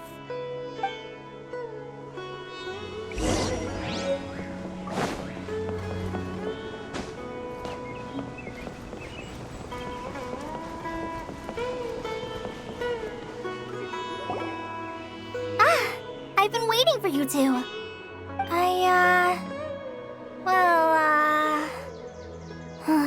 Never mind. I guess I should just wish you two a safe and successful journey. Thanks for waiting here just to see us off, Kale. We're headed to Sumeru City. Don't worry about me. I can take care of myself. My condition won't be getting in the way of my duties. I want to be a forest ranger after all. It's up to me and the others to protect the rainforest here. And, I'm sorry. I should have told you both about my condition when we first met. I just wanted you two to treat me as a normal friend, not some girl that needs your sympathy. But I guess now I understand that the most important thing is for friends to be genuine with one another. There's no need to apologize, Kale. We should be thanking you for trusting us enough to be your friends and sharing your past with us. We're probably still gonna worry about your condition, but that's because we're friends and we care about you. Thank you. That means a lot. Before you leave, I have something for you. Oh? What is it? It's my recipe for pita pockets. I told you that I'd give you a copy, remember? My handwriting is a little, messy, so please don't laugh. Yay! Thanks, Kale. Now we can eat those scrumptious little pitas whenever and wherever we like. I hope that whenever you eat them, you'll both remember your time here in Gandharvaville. Well then, I, trainee Forest Ranger Kale, bid you both farewell. please visit Gandharville again. The Rangers will always be ready to assist you here.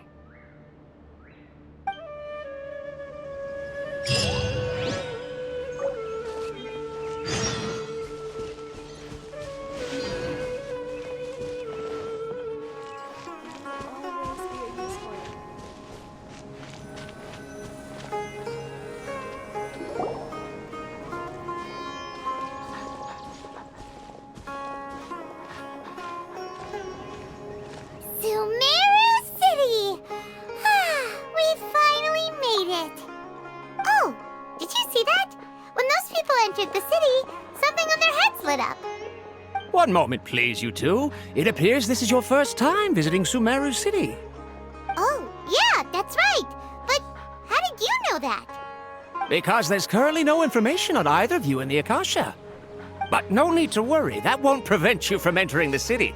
In fact, the Academia conveniently provides each traveler to Sumeru City with a device. Perhaps you two have heard of the Akasha before. It's our beloved Greater Lord Rukkhadevata's lasting legacy, a treasure trove of collected knowledge. After centuries of tireless research on the Akasha, the Academia created one of its most ingenious inventions, the Akasha Terminal. As long as you are within Sumeru's borders, you may use an Akasha terminal to connect directly to the Akasha and access any knowledge you need. I should mention that due to technical limitations, the operation of Akasha terminals will be much smoother and more effective in large cities such as Sumeru City and Port Ormos. Oh, so this is the thing that Tainari was telling us about. It sounds pretty amazing. You two are quite fortunate. Until recently, it was standard practice to only issue Akasha terminals to outlanders who spent an extended amount of time in Sumeru. However, this policy was recently changed, and now all travelers are issued one upon arrival. Here are your Akasha terminals. Please handle them with care. It kinda looks like a leaf. To activate it, simply hold it in your hand and say the following phrase to yourself. May the mighty God bless us with their voice of wisdom. Oh, since this little doodad lets you access knowledge, maybe we can use it to find a way to meet Lesser Lord Kusanali. Let's give it a try. Ahem. May the mighty God bless us with their voice of wisdom.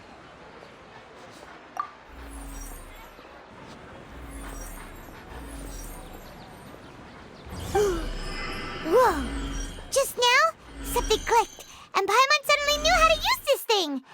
It seems all we need to do is concentrate on what we want to know, and bam! You get it. Oh, that'll come in real handy. Exactly. That is the power of the Akasha. And with that, let me officially welcome you both to Sumeru City. May the wisdom of the Dendro Archon always be your guide. Okay, now that we're in, we can check the Akasha about Lesser Lord Kusanali. Let Paimon try. 500 years ago, the sages found a newly born deity from within some scorched ruins. The deity now resides in the sanctuary of Surasthana. Seems pretty similar to what Kale was telling us. Okay, next, let's concentrate on asking how to meet her.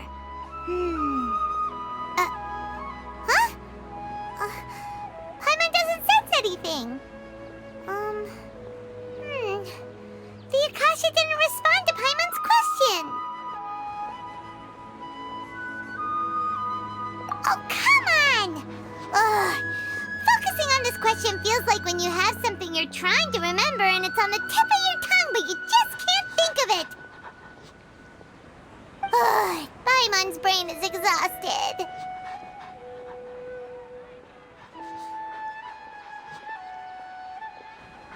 Oh, smart idea. But what are you going to ask it?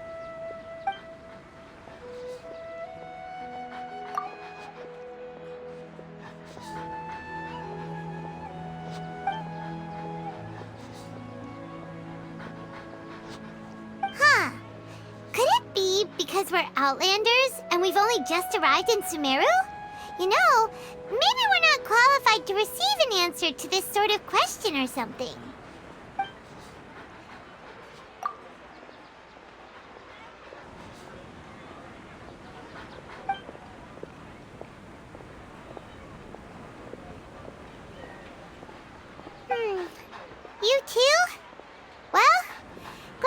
not just Paimon.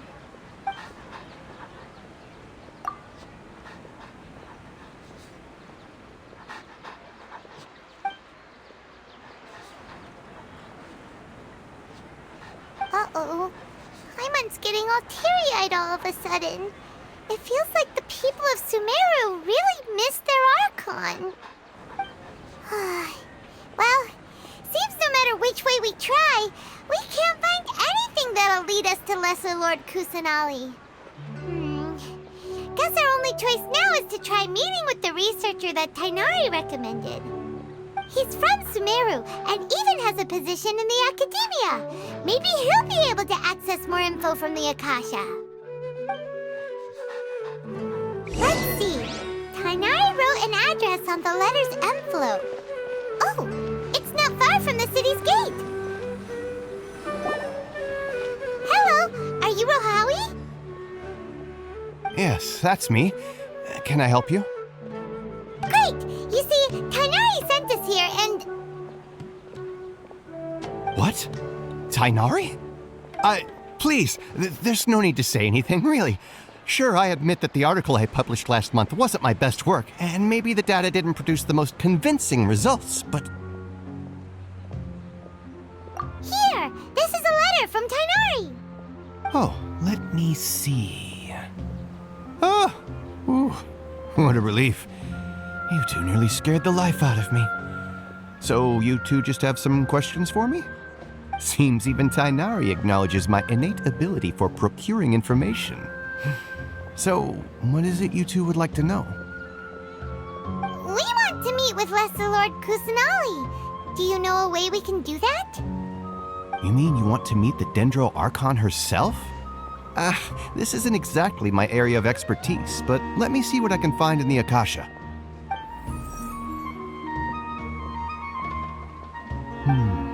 Sorry, the Akasha didn't respond to my query. What? You too? But what about your abilities for getting information and all that? Paimon was sure you'd be able to access more info than we did. Well, as I said, this isn't my area of expertise. I am but a lowly researcher, so the Akasha doesn't see a need for me to know more about the Dendro Archon. All I know is that ever since Lesser Lord Kusanali returned to Sumeru, she's never left the Sanctuary of Sorasthana or made a public appearance. Huh. Didn't expect her to be such a mysterious figure.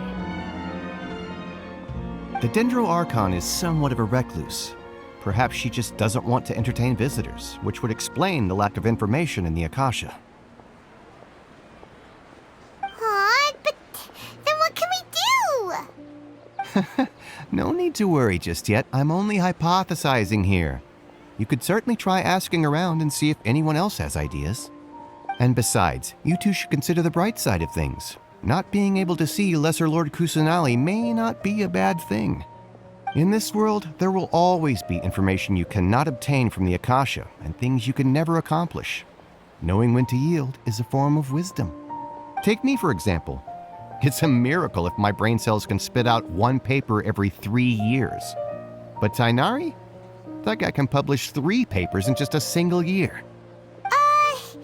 Okay. Thanks for your advice. Don't mention it. If you two ever want information about things like who's been promoted within the Academia or relations between the 6 great sages, come find me. Hey, come on! This is a survival skill at the Academia. Oh, Paimon's expectations were pretty low, but this is so low it's like digging holes in the dirt. So what do we do now? Even if we want to talk to someone, we don't know anybody here. Huh? Like who? Oh, you're right! Catherine! The Adventurers Guild has its own intel network. Let's hurry and find her. Again.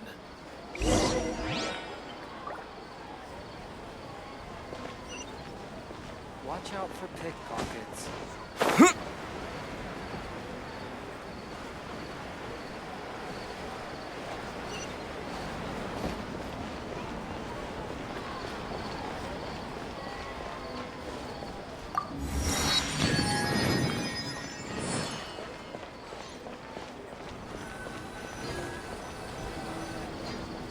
Ad Astra Abyssosk.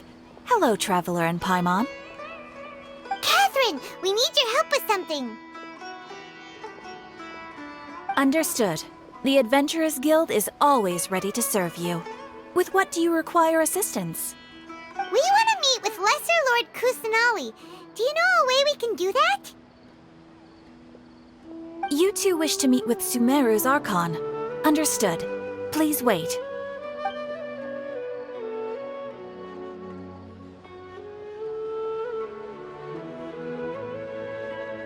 I apologize, but I am unable to call up any relevant information in the Akasha. I'm also unable to locate any pertinent information in my personal memory. Aww, another dead end.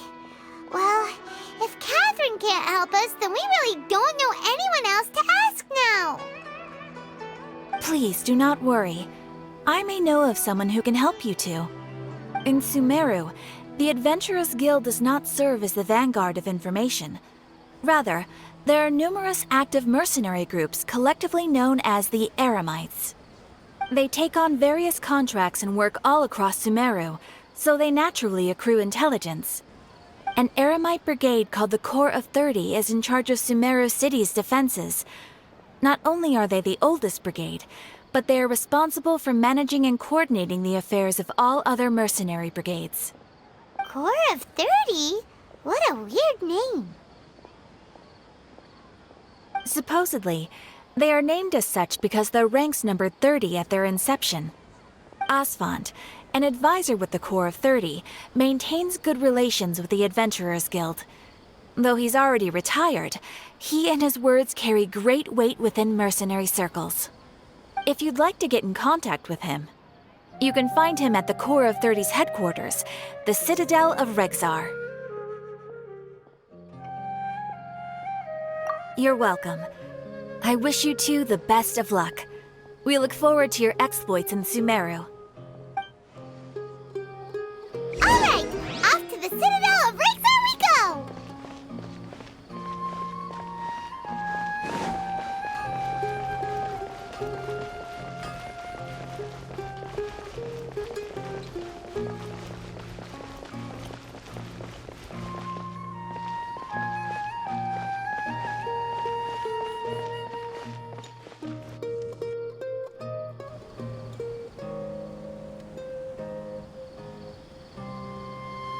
Welcome. The Adventurers Guild told me to expect you two. It's nice to meet you, Asfand. We'd like to ask you about something.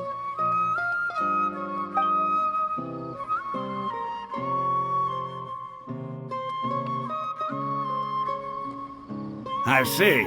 So, Catherine's the one who sent you this way. Ha! It's true that the Eremites' network is vast, but even I can't help you meet the Dendro Archon. Wait, seriously? That's it? Afraid so. The Eremites aren't terribly religious, so we don't know much about divinities. As far as the Akasha goes, we can access even less than you. We originally came from the desert. The gods there died off long ago. Since those days, we've used our own two hands to carve out a living. We don't beg gods for their aid. It isn't just us, though.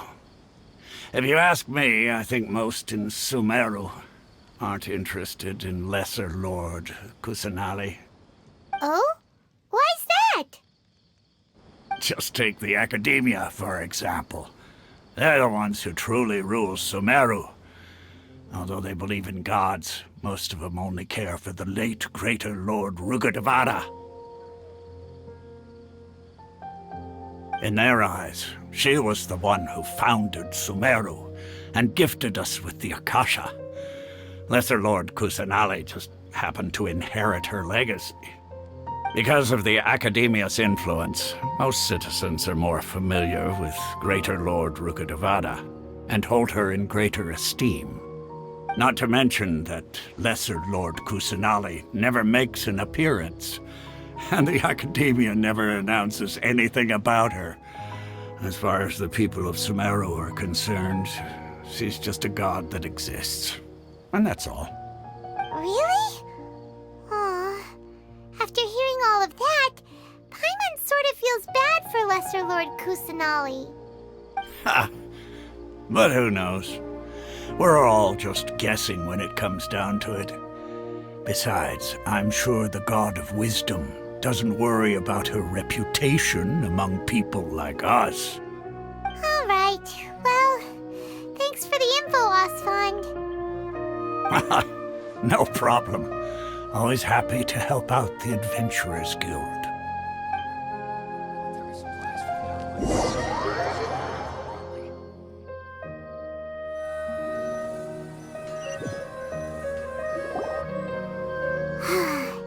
Seems Osfond was right about most people's attitudes here. Not only are they not interested in the Dendro Archon, they even say stuff like, if the Akasha doesn't think I should know, then I don't need to know about it. We've been asking for information non-stop ever since we got to Sumeru, but the harder we try, the more helpless everything seems. Isn't there at least one person in this entire city who cares about Lesser Lord Kusanali? Oh, you two are interested in Lesser Lord Kusanali?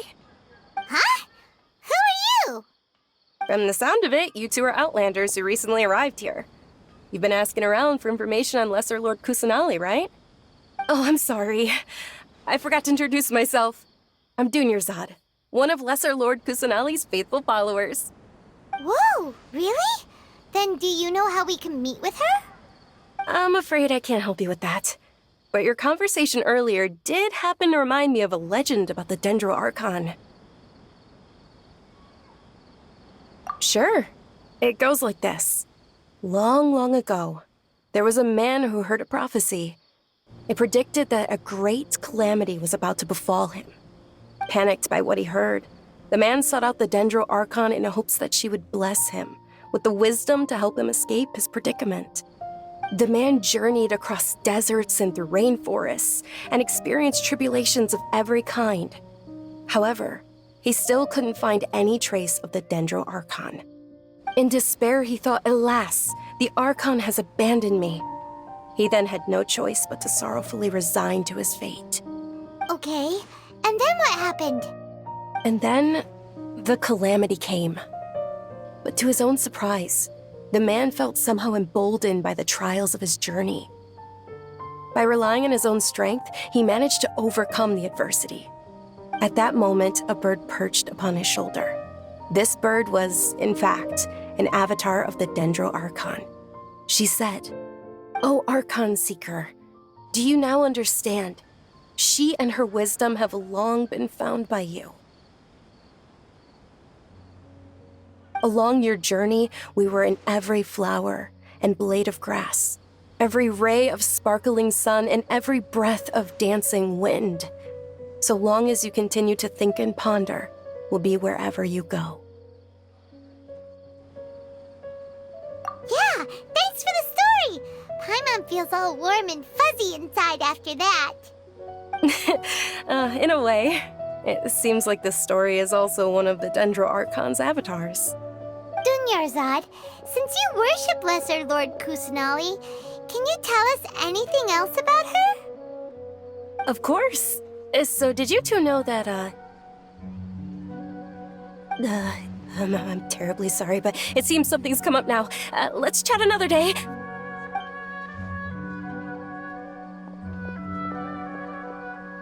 Hey, wait! What the heck just happened? It looks like they're searching for someone. Dunyarzad was acting super nervous just now. You think they're looking for her? This stinks! We finally managed to find a lead about Lesser Lord Kusanali! We can't let them get in the way now!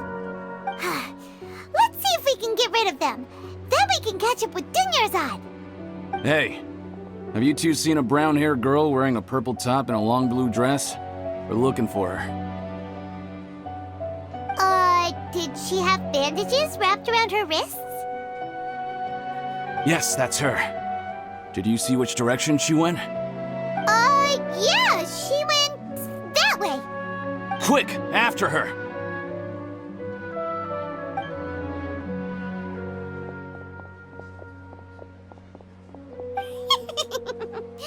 That should keep him busy for a while. Let's hurry and find Dunyarzad.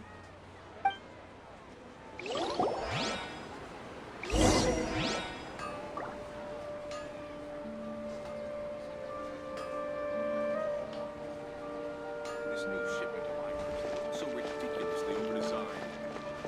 Why isn't it working?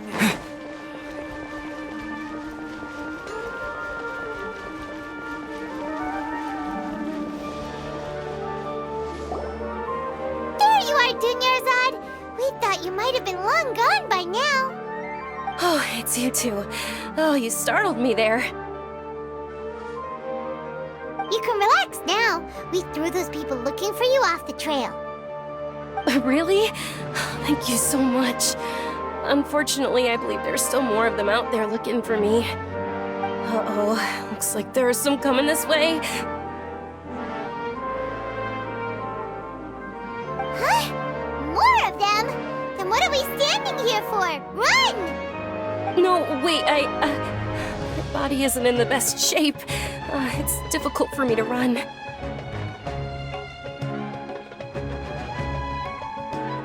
Okay, sounds good. There's a tavern on the other side of the port we can go to. They probably wouldn't expect me to hide in a place like that. All right, let's move out. Stay behind us. We'll keep an eye out for anyone looking for you.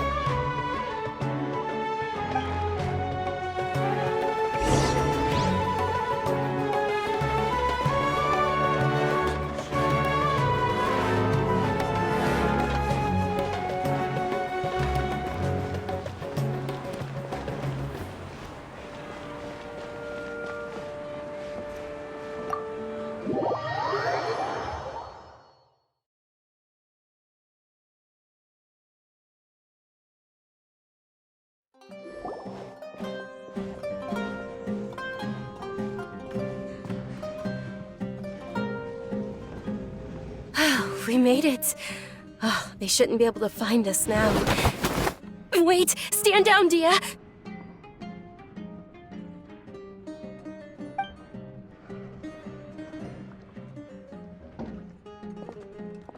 My lady, who are these two? They're travelers that I met on the street just a moment ago. They happened to notice that you were all searching for me, so they helped me hide. I see. In that case, you two should scram. There's nothing here for you. Wait a sec! Who the heck are you? And why are you shooing us away? I'm Miss Dunyarzad's bodyguard, here to see that she returns home safe and sound. My lady, let's get going. You've been gone for so long that your parents are worrying themselves sick. And if I refuse to go with you? It'd be easier for the both of us if you cooperated. But if you insist on not going, then I'll have to carry you like a sack of potatoes. Hey! Dunyarzad already said she doesn't want to go back. Why are you still pushing her? Stay out of this. You don't understand the situation. Sorry, my lady. Even though I'm your bodyguard, your parents are my employers. I have to answer to them. How much? Wait, what? How much more do I have to pay you to become your employer? So you never listen to my parents ever again. Double? A triple? Give me some time and I'll get that much. My lady, this isn't about Mora. I don't know what you think of us Eremites, but let me say this. I like Mora, but I'll never go against my principles. That's why I'm here looking for you. Sure, it's an order from my employer, but my conscience was also telling me it's the right thing to do. And knowing your health, carelessly running around like this is gonna hurt ya. For the sake of those who love you, don't be stubborn. No, you're wrong. I'm aware of my limits, and I know what I'm doing. Honestly, the only people being stubborn right now are my parents. And they know perfectly well that it makes no difference if I'm at home or not. They still won't accept reality. And every time I bring this up, they just change the subject. Dia, you've been living with us a long time already. This should be old news to you. Dia, I know it hasn't been easy for Mother and Father, and I'm grateful for everything they've done for me. But there's someone else in this world I'm also grateful to. Because she saved me. The love I have for her is the same I have for my parents. This is my life and my last chance. So I want to do something meaningful.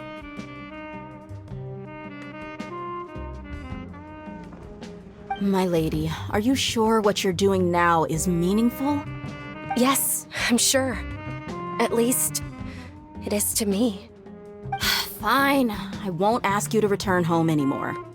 But let me make something very clear. I'm only doing this because I respect your determination, not because I agree with you. Thank you, Dia. Sorry for being so rude just now. My nerves were acting up. And I even brought up your payment in such an offensive way. Don't worry about it, my lady. I did say that I like Mora. Besides, that's our next topic of conversation. Today's little excursion caused such a ruckus that every single bodyguard at the estate was deployed. It wouldn't be easy to hide things from your old man. Since this definitely won't be your last escapade, here's a little tip. You should at least make it look like your room and things are still in order when you leave. Also, you'll need someone to cover you for when you're out and about. So, I'll let you hire me, my lady. This way, everyone wins. As for the pay, let's say half of what your father pays me. We can settle the bill when we return to the estate.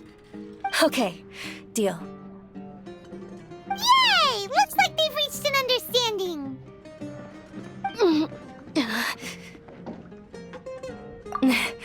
I'm fine, really.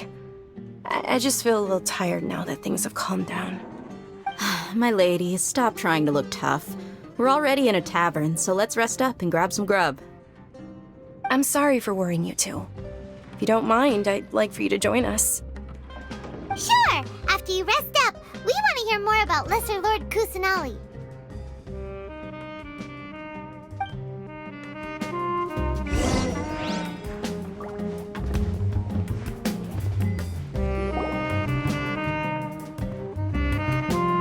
Ha! Well, if it isn't Dia, haven't seen you in nearly half a year. Word on the street is that you're a bodyguard for the Homayani family now. Ha! Don't you find that kind of work boring? Nah, you get used to it. How about a menu over here? You got it. Huh? Isn't this little Miss Homayani herself? We don't get to serve personages like you very often. We'll be sure to prepare our very best. Thank you, sir, but there's no need. I don't have a lot of Mora on me, and I really ought to save as much as I can. But please bring these two the best food you have. They're my new friends, so I want to be a good host for them. Yeah, we're already super grateful for everything you told us about Lesser Lord Kusanali. How about our coconut charcoal cakes? They're our signature snack, and they run cheap. Look, other customers over there are eating some now. They look kind of burnt and dry. Paimon will pass. Hey, come on! Paimon has personal preferences too, you know. Dunyarzad, we asked a lot of people when we first arrived, and almost nobody was interested in Lesser Lord Kusanali. So, what made you want to follow her? Well, remember when you asked me if I knew how to meet the Dendroarchon? Even though I don't know how, I think I've actually seen her before. Huh? Really? Yes, it was when I was a child. At the time, my illness had kept me bedridden for the better part of a year. I was stuck inside and couldn't make any friends, and my parents did their best to find treatments for me. But even then, the Akasha didn't have any helpful information. My younger self no longer had any hopes or dreams. One flare-up was so bad that I was in a semi-conscious state for several days. Then one night, I woke up alone in my room. I was terrified. My body was paralyzed. Even if I cried, there was no sound. At that moment, an ethereal voice spoke in my mind. Dunyarzad, don't be scared. You don't have to cry. Dunyarzad, don't be scared. You don't have to cry. Who are you? How do you know my name? How do I explain this? You might not be able to understand, but actually, I know everything about you. Really? Of course. I know that you're scared of thunder, that you hate taking medicine every morning, and that you love counting the petals on your mom's skirt. Wow, you really do know everything. Dunyarzad, is there anything you want? Want? Not really. I can't go anywhere or do anything. Huh? But aren't you a child? All children have wishes. Tell me what you want, and maybe I can make it happen.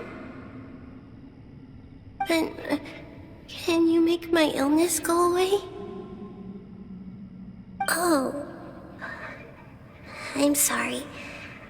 But I'm not powerful enough to do that right now. Then, can you be my friend? After that, the voice said, "Okay, I'll be your friend." Although my body was suffering during those days, that voice encouraged me and told me many wondrous things. Beyond my window was the flourishing Sumeru city. Beyond the city was a lush rainforest. And beyond that was the wall of Samiel, deserts, and all of Teyvat. Once I finally made it through that bout of illness, I couldn't hear that voice anymore.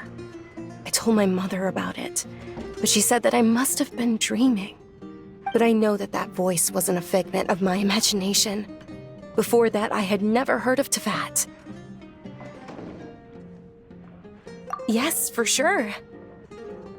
If it weren't for that voice, I would have never grown curious about the outside world, nor would I have learned how to read and enjoy so many books.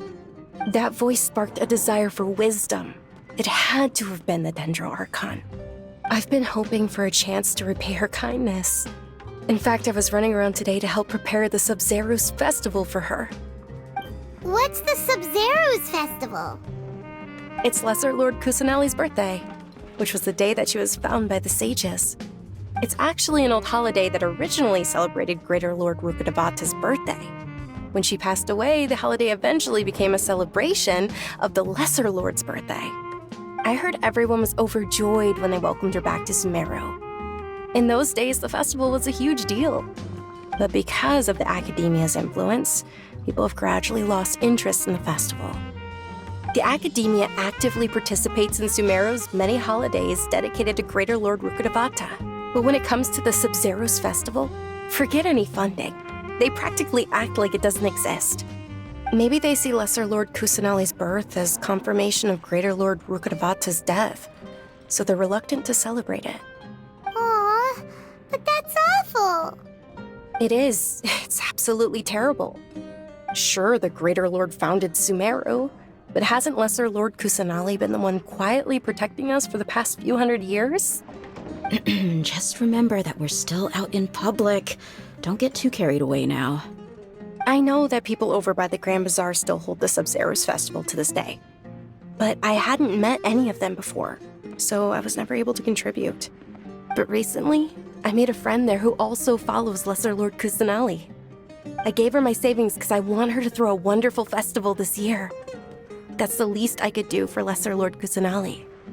Hold on, my lady. Does this friend happen to be Nilou, the one who sends flowers to the estate? Yes, that's her. I saw her leaving the other day with a nervous look on her face. It seemed like she was hiding something in her arms. Did you give her something?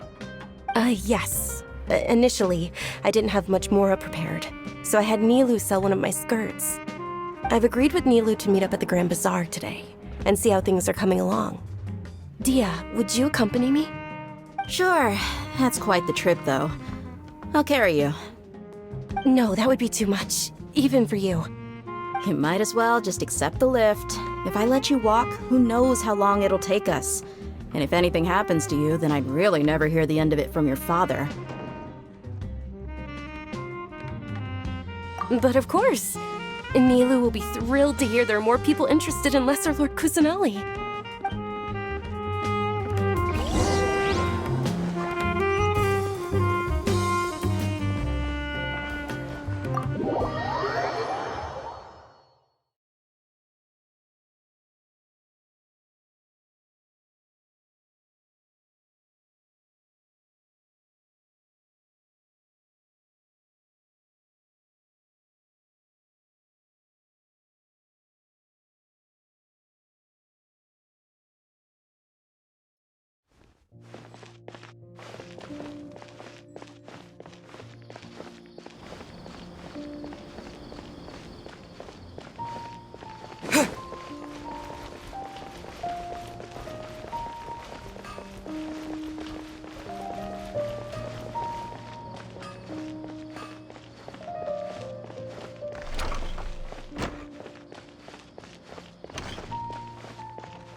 Sorry I'm late, Nilou.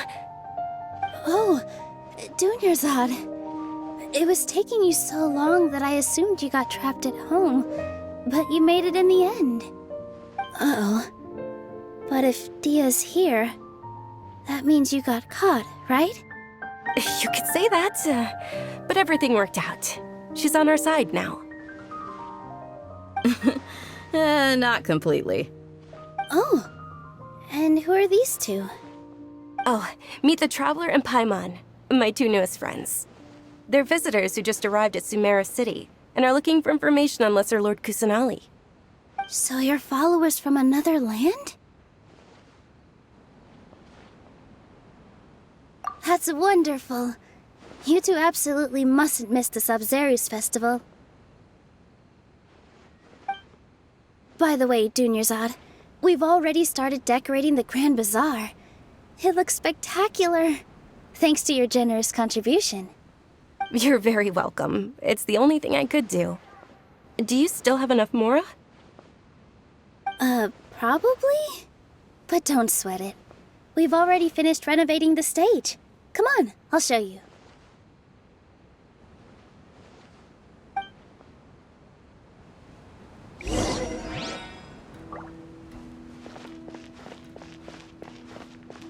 In my opinion, Shoots is the best stall in the whole business. Wow! This place is amazing! Not bad. Last time I was here, the stairs were full of holes. The stairs were nothing. A little while ago, we discovered that the tree above the stage had a huge chunk of bark ready to fall off. Mr. Zubair was worried sick.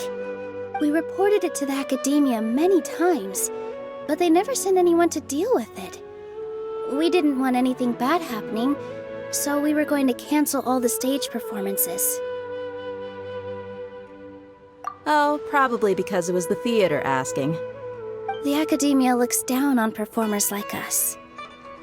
They probably think it would be best if the theater closed down completely. We can't let that happen, though. Not only would everyone involved in the theater go hungry, but then we wouldn't be able to hold the Sub-Zerus festival anymore. Thank the Dendra Archon for Dunyarzad. With the Mora she gave us, we hired someone to patch up the tree, and we also gave the stage a much-needed makeover. The stage is going to be even prettier when it's festival time. I can't wait for you to see it. And I can't wait to see you on the stage. You've been practicing so long already. It's almost time for your dream to become reality. It's our dream. I'll do my best for the two of us. Nilou, what are you gonna be doing at the festival? She'll be dancing the dance of Sub-Zerus, the most important performance at the Sub-Zerus festival. Dunyarzad, have you told them the origin of this holiday? I only told them about the Greater Lord and Lesser Lord so far. Okay. And I'll tell you too about how this holiday came to be. According to legend, the Sabzeruz festival was originally the Goddess of Flowers' birthday celebration for the Greater Lord. A long, long time ago, on one of Greater Lord Rukkhadevata's birthdays, her friends threw her a celebratory banquet. Some of the gods got drunk. One started playing music, and the Greater Lord started singing, so the Goddess of Flowers began to dance. As she danced upon the grass, countless beautiful parisaras began to bloom wherever she stepped. Those brilliant purple flowers became her dazzling stage. All the gods clamored, "Oh, if only time could stop at this very moment." Of course they did. When people mention the gods, they always think of the Archon War. But Sumeru's gods also had happy times. Although they aren't around anymore, they're preserved in our tradition of dance. This outfit I'm wearing is apparently based on how the Goddess of Flowers looked. Though we're just tiny people compared to the Divine, we still have to do our best to make sure that the birthday girl feels loved on her special day. Nilu, you of all people will definitely be able to convey our well wishes to the Dendro Archon. I also noticed that you went the extra mile and scattered parisaras around the stage. They symbolize the Goddess of Flowers, after all. It's just a shame that all the real parisaras went extinct after her death. Yeah. The Greater Lord brought forth parisaras in memory of the Goddess of Flowers, but she ultimately could never truly replicate that beautiful purple. Thinking about the Goddess of Flowers dance makes me wish I could have seen it. If my stage were anything like that, I'd be thrilled if I had just 2 real parisaras on the stage. So, Traveler and Paimon, what do you think? Interested in the Sabzeruz festival? Will you two be coming? All of Lesser Lord Kusanali's followers will be there for her birthday. It'll be a good opportunity for you to learn more about her. Ooh, Paimon thinks that's a great idea!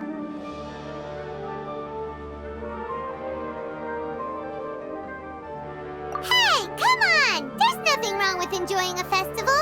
Besides, it's Lesser Lord Kusanali's birthday. She'll be happy to have more people who are celebrating it. So how about we all attend the Subzeruz festival together? Dunyarzad, let me show you which stage decorations we've picked out so far. Traveler and Paimon, if that doesn't sound interesting to you, then feel free to explore the area. Everyone at the Grand Bazaar loves Lesser Lord Kusanali, and we're all looking forward to the Sabzeruz festival. In that case, we'll take a look around.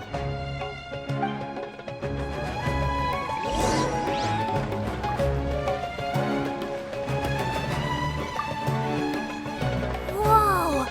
What's with your yellow hair? And why do your clothes look so funny? Are you an Outlander? Did you know that the Sabzeruz festival is about to happen? There'll be loads of fun things to do at the festival. But the best part is when Ferris, the Knight of Flowers, passes out candy to everyone!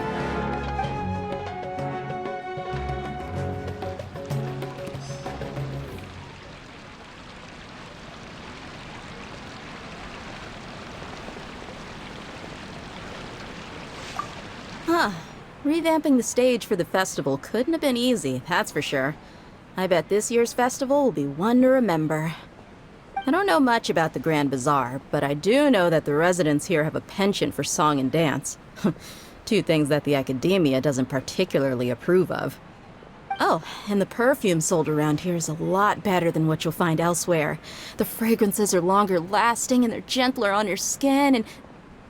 I mean, that's what I've heard at least.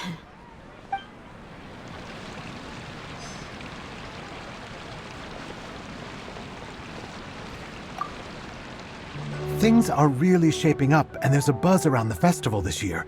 We're expecting people from all over to come by this year and buy things during the festivities. Don't be fooled into thinking that Sumeru City has the best of everything. Some festival snacks are only offered here in the Grand Bazaar.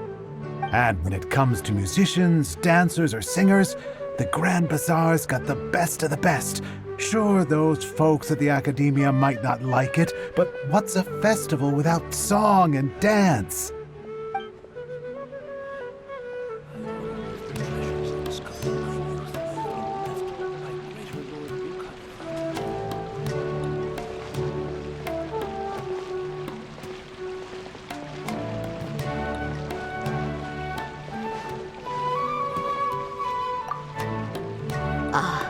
Dancing at the Sub-Zero's festival. You know, I also danced when I was younger. As a child, I even asked my grandmother why we performed the dance for the Lesser Lord when it was originally done to honor the Greater Lord. My grandmother said that Greater Lord Rukkhadevata is a beloved deity and honored by all. And Lesser Lord Kusanali is too. If the goddess of flowers ever knew Lesser Lord Kusanali, then she would certainly have wished to be her friend and hold celebrations for her too. The Sub-Zero's festival has been losing its appeal over the years. That is, until a wealthy benefactor stepped in this year and brought the festival back to life. I heard she forked out a lot of mora to make it all happen.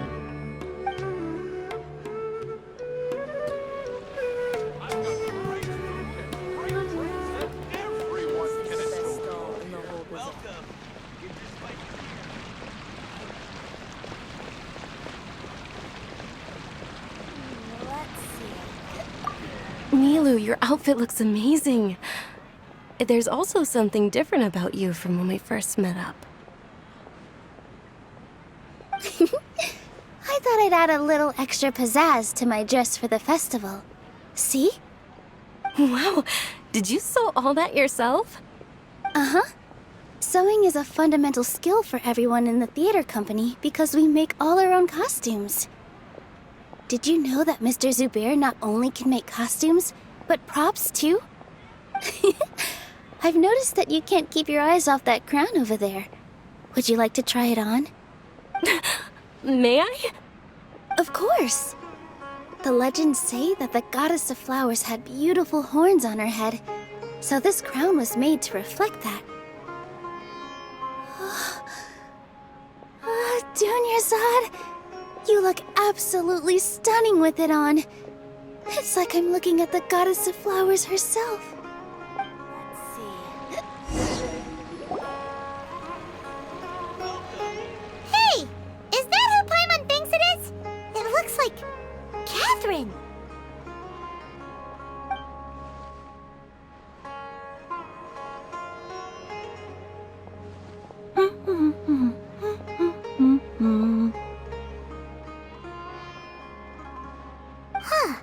Come to think of it, Paimon's only ever seen her behind the counter at the Adventurers Guild. This is the first time we've ever seen her taking a break. Hey, Catherine! Oh, hey! It's the Traveler and Paimon! What's shaken? Whoa, break time Catherine sure sounds a lot less formal than usual. Paimon was still waiting for her to say Ad Astra Abyssosk. Sure.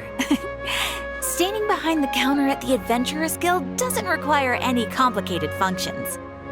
But saying and doing the same old things over and over again can get pretty monotonous. Like watching the same Fontaine movie day after day.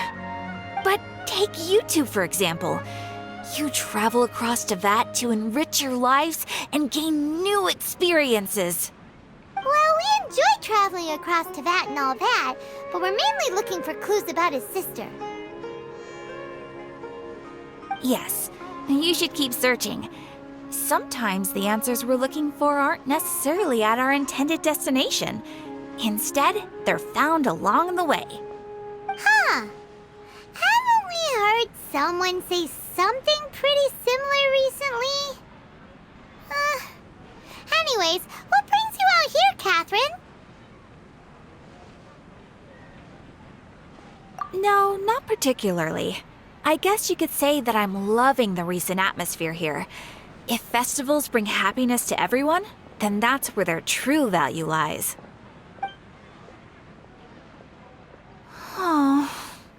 It looks like it's about time for me to be heading back now. Alright, we'll see you next time at the Adventurers Guild. Oh, by the way, thanks for connecting us with the Eremites.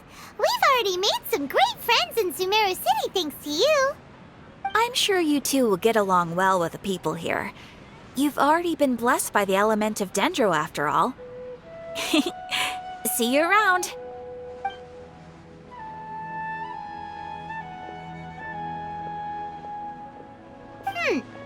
There's something really different about Catherine today. Hey, traveler. Paimon. Oh, hey, Dia. What's going on? I've got something to tell ya. My lady knows you're looking for ways to meet Lesser Lord Kusanali, and she's been trying to come up with a way to help you. Well, I have an idea that might help. Are you serious? We'd love that! It might not necessarily pan out, so don't get your hopes up too much. I'll need to take you two somewhere and ask someone some questions. My lady is feeling a little worn out at the moment. Nilu's found a place for her to rest. After I take my lady home, let's meet in front of the Citadel of Regzar. Sounds like a plan! Let's head over to the Citadel of Regzar and wait for Dia! What's so great about Snezhnaya and toys?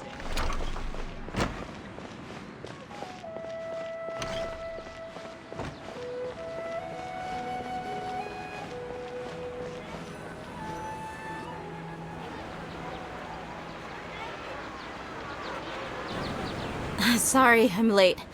It took some convincing for the master and mistress to believe that Miss Dunyarzad was only sitting in the port for a while because she was in a bad mood. Anyway, I guess I should be thanking you. I haven't seen Miss Dunyarzad that happy in a long time. If it wasn't for you two, she probably would have been caught and dragged back much earlier. You sure sound a whole lot nicer than when we first met, Dia. Who would have thought you had such a soft spot for Dunyarzad? It's called being a professional. I'm a bodyguard, and I work for whoever's paying. Look, Dia's blushing.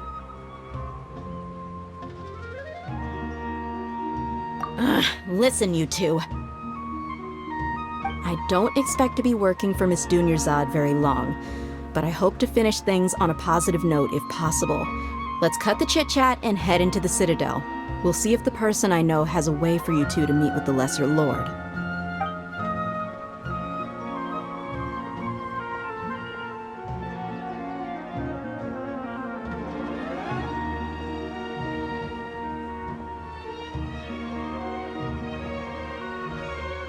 Oh, hey, Chief.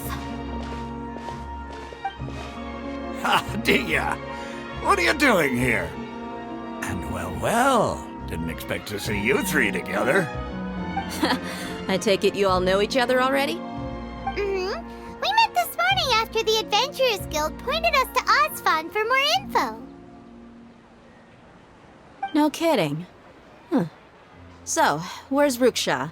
I thought I'd help these two out by asking about the theft. Anything you can tell him? Ruksha's gone over to the Academia. The Grand Sage recently ordered Sumeru City to begin bolstering its defenses, so people from all over have been called back to the city. Since you've already mentioned the theft, I suppose I might as well tell him what we know. Appreciate it, Chief. Theft? Sorry, what the heck are you guys talking about? Just recently, the Academia lost something, and there's a chance the item is connected with the Dendro Archon. This case might just somehow help you in meeting her. I suppose that's one way to look at it. But if you ask me, the case is more about the Academia than anything else. Let me fill you in. The Academia recently sent a convoy to pick up an important package from Aru village. Word got out, and the convoy was robbed on its way back. The Grand Sage took the whole matter very seriously. Not only did he dispatch the Matra, but also enlisted our help in the search for leads. All we know so far is that whatever was stolen is currently in Port Ormos. You two have heard of Port Ormos, haven't you? It's the largest commercial port in all of Sumeru. You can travel there by leaving Sumeru City and heading south along the river. The Academia's grip isn't long enough to reach all the way to Port Ormos, so the city's a little more laid back, meaning the population's also a mixed bag. You never know who you'll meet there. Apparently what was lost has a great deal to do with the Akasha, knowledge, and even the gods. I'm afraid I don't have any other details for you, though. If you're interested, maybe you could head to Port Ormos and ask around yourselves. If you want my advice, try introducing yourselves as students of the Academia once you're there.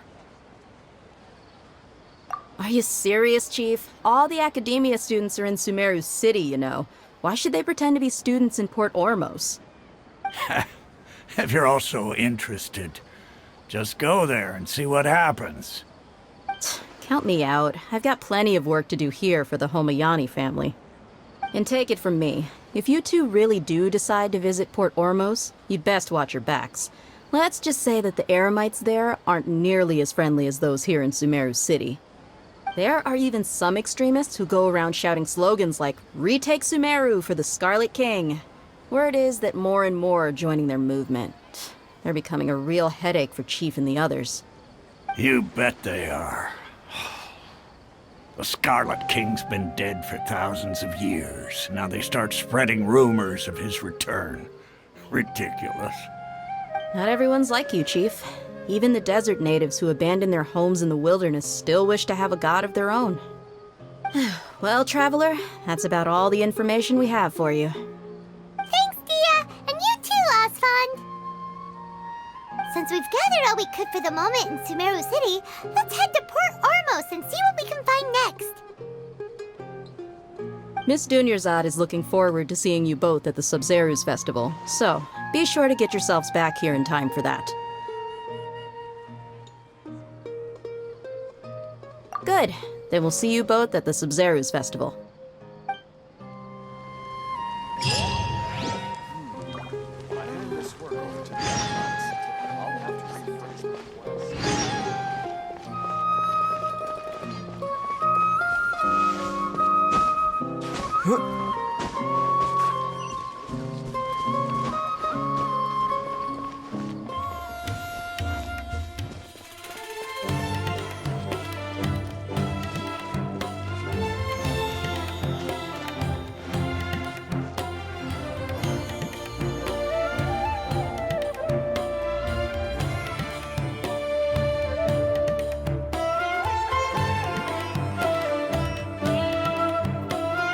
Come and have a good look yourself.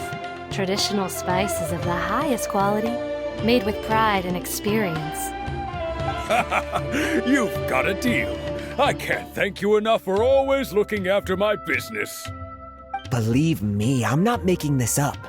Several Eremite mercenary groups are nearly in open conflict, but does the core of 30 care? And that's not all. Did you know that... Wow!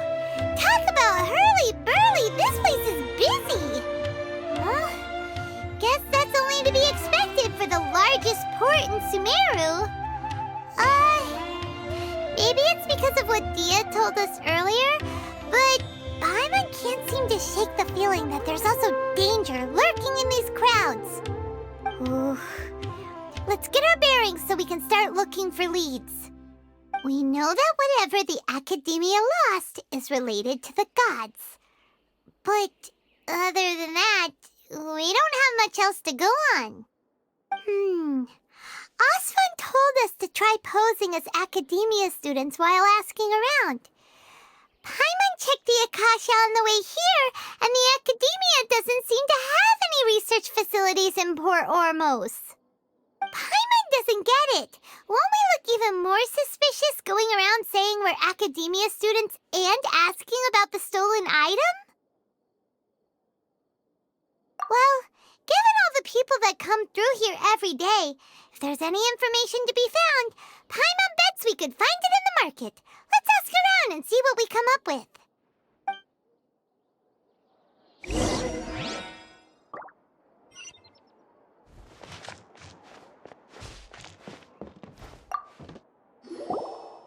Welcome. Welcome. How can I help you too? Hi there. We would like to ask you a question. Do students from the academia ever come to Port Ormos? Of course. Especially around this time of year.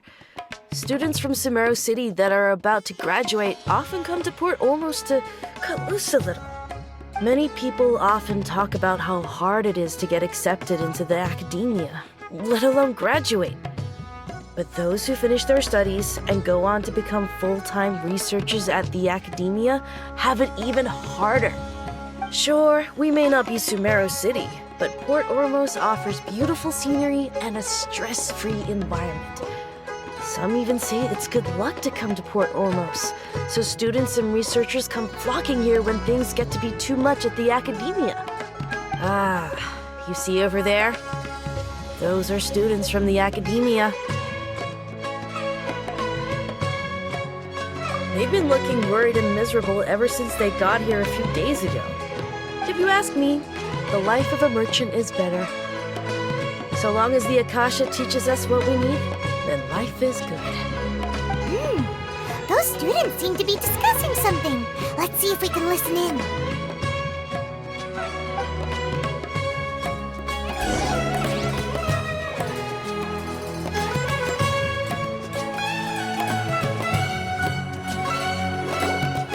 It's no good.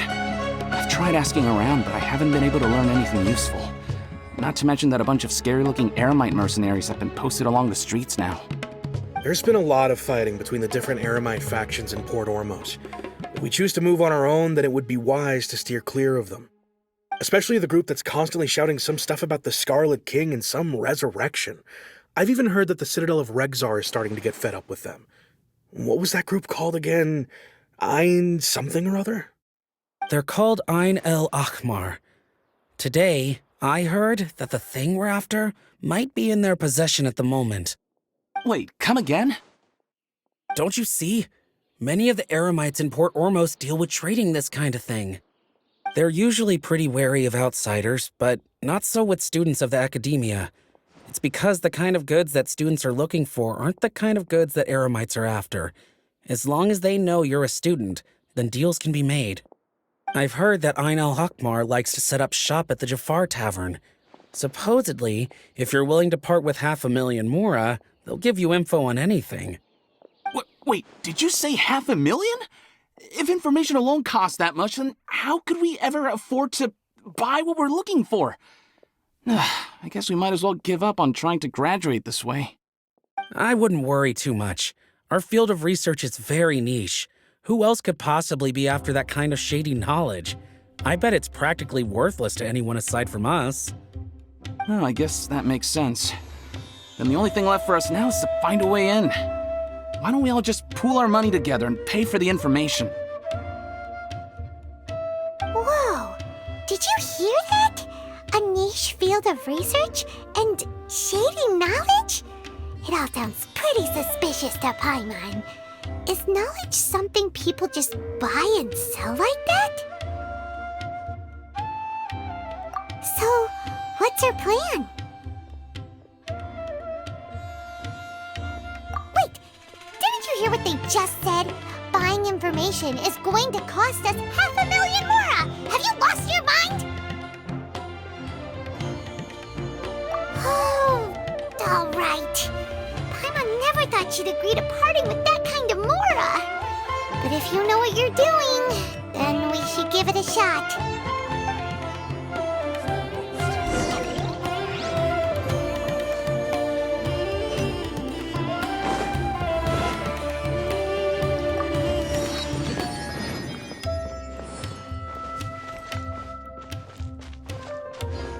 Just ask the cats how fresh my fish is.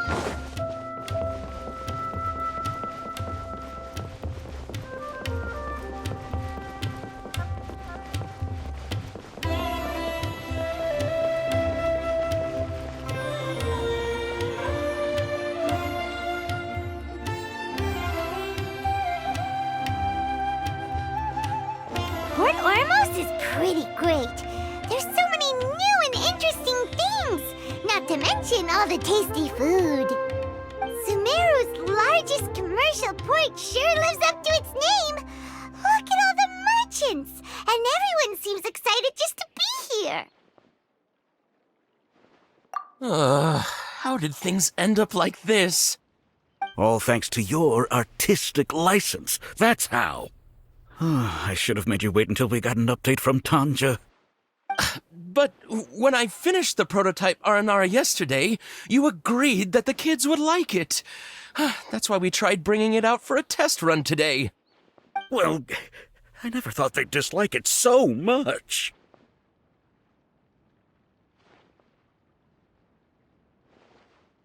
Oh, what should we do?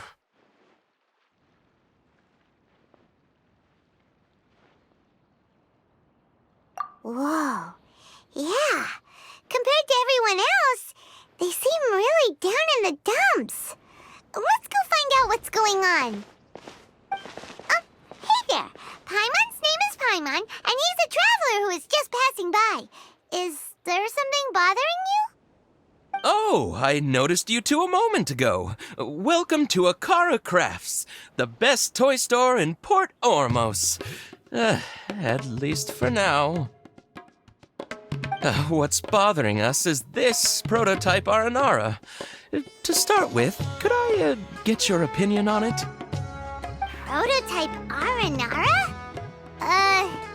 You mean this wood carving here? It looks like a mushroom monster to Paimon. Oh, no. The prototype Aranara is something that brings joy and laughter to children. At least in theory. Not the first negative feedback we've had. So, what exactly is a prototype Aranara? So for context, Aranara are magical creatures in Sumeru fairy tales that live in the forest. For the store's 20th anniversary, we plan to release a series of hand-carved toys based on the Aranara stories that kids know and love. This is a prototype we made to get an idea of how they would react.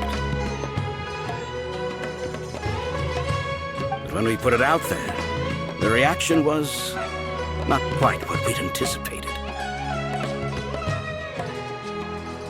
They thought it looked like a mushroom too, huh? No, worse than that, actually. I can't quite describe it, though. And I'm also not very good with kids. Maybe you could ask them for yourselves.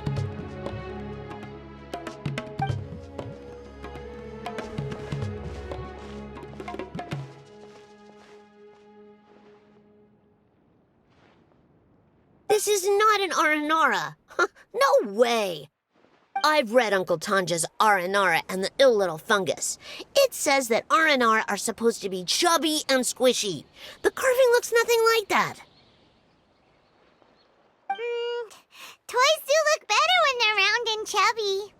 Uncle Tonder said in Aranara's vow that you can deceive the eyes, but you can't deceive the heart. This carving makes me feel lost and confused inside. I don't think the creator put his heart into it at all. It's nothing like an Aranara. Ooh, didn't put his heart into it, huh? Oh, sounds like one of those things that's easier said than understood. Kassid and Alia didn't like this carving, but I think it's okay. It doesn't look too happy, so it's kind of pitiful in a cute way. Oh, a positive review! Yeah, so I would totally ask my dad to get it for me, if it wasn't meant to be an Aranara. Oh, well, that took a sudden turn for the worse. We asked the children for their opinions. Oh, how did it go? Has it maybe, grown on them at all? Oh, this is such a shame. Why isn't Tondra back from Gandharvaville yet? Oh, the kids kept mentioning an Uncle Tanger too. Who is he exactly? Uncle Tanger is a famous children's author here in Port Ormos. He wrote quite a few stories in the past, but none of them were popular among children. Just like our prototype Aranara. But around a year or so ago, he suddenly had a eureka moment or something, and suddenly the children loved every one of his stories. That's right. My little Gafari loves his stories too. The whole reason we decided to make these carvings was because we saw just how popular the Aranara are among children. We asked Tanja for guidance, but right after he agreed, he went off to Gandharvaville with his son to look for inspiration. They haven't returned yet. We were running out of time, so we had no choice but to carve an Aranara based on our own imaginations. As you can see, this was the result. Oh, we have to do something. Hey, since you're the famous traveler, could you do us a favor and look for Tanja in Gandharvaville, He doesn't have to come in person if he's too busy. Just ask him to write down his suggestions and bring his notes back to us, if you could. Please, if only to put a smile on the children's faces. And, of course, you'll be well compensated for doing us the favor. They seem pretty desperate. Let's help them out. To see the kids smile. And also for our reward. Yep, let's do it!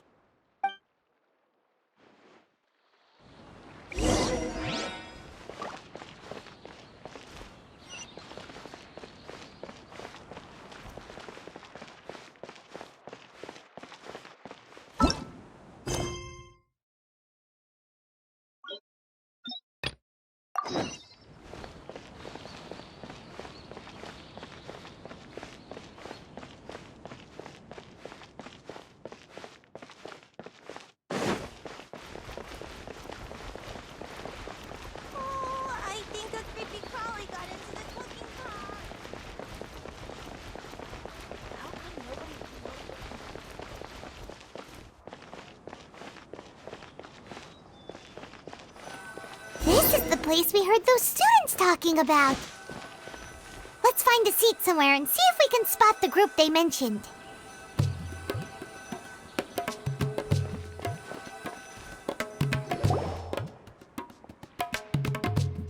Oh, you've arrived. Please, take a seat. So, they think that they can go toe-to-toe with the boss? Ha! Once we reclaim the power of the Scarlet King, they'll be the first that the boss punishes. They're nothing to be afraid of. Our main rival now is the Caracal Battalion. They've also amassed a significant amount of more this time, so we mustn't underestimate them. How can the Caracal Battalion compete with the boss when they're nothing but a bunch of money-grubbing opportunists out for a quick mora? Yeah, with boss's fervent devotion, he'll be able to use this power to bring our god back this time. All these guys talk about is the Scarlet King, so they're probably the ones we're looking for. Greater Lord Ruka Devata. That traitor and her followers must not be spared. The day will come when the Scarlet King exacts vengeance on Sumeru, and all of them shall be punished.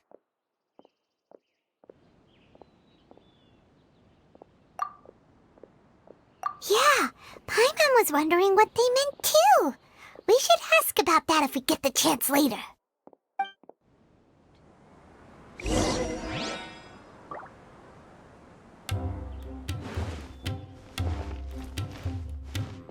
Should I adjust the shipping schedule? Huh? Who are you? What do you want? A traveler? Now's probably not the time to talk about that. Didn't the students say Eremites are wary of outsiders? A student? What's a student from Sumeru City doing in Port Ormos? Ah, well, if it's info you want, you've come to the right place. The question is, can you afford it? Huh? What is this, some kind of joke? Oh! Sorry! He must have grabbed the wrong amount! Hey, what do you think you're doing? Oh, Paimon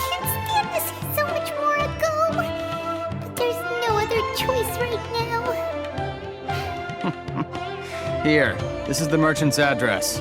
Whatever you're looking for, you'll find it there. Well, what are you waiting for? Oh, that's right! We heard you mention the Scarlet King just now. We're actually interested to know more because we're, archaeology students! Fine. Since you've already handed over the Mora, I guess I can throw in a little extra info. As you can see, members of Ain al-Ahmar are devout believers of the Scarlet King. Years ago, the Scarlet King founded the great desert nation that was our homeland. It was an advanced civilization, far beyond anything you'll see in present-day Sumeru. The Scarlet King was the rightful god of wisdom, but he was betrayed by a companion he trusted. She even stripped him of his title, God of Wisdom. So, you mean the traitor was... Greater Lord Rukkhadevata, yes. That shameless wretch destroyed the Scarlet King's civilization, and our ancestors were forced to flee to this land where we were made to suffer the tyranny of our enemies. Furthermore, she conspired with the Academia to cover up the truth of her actions, and create the merciful and benevolent facade for which she is now known. Ugh, just thinking about it sickens me. But the story doesn't end there, oh no. The Scarlet King isn't truly dead. The voice of the Oracle has been heard in the desert, prophesying his resurrection. Mark my words, our god shall return. And when that day comes, all followers of the traitor and all the desert dwellers who have forgotten their true god will suffer retribution together. If what I'm saying makes you shiver with fear, it might not be too late for you to become a believer of the Scarlet King.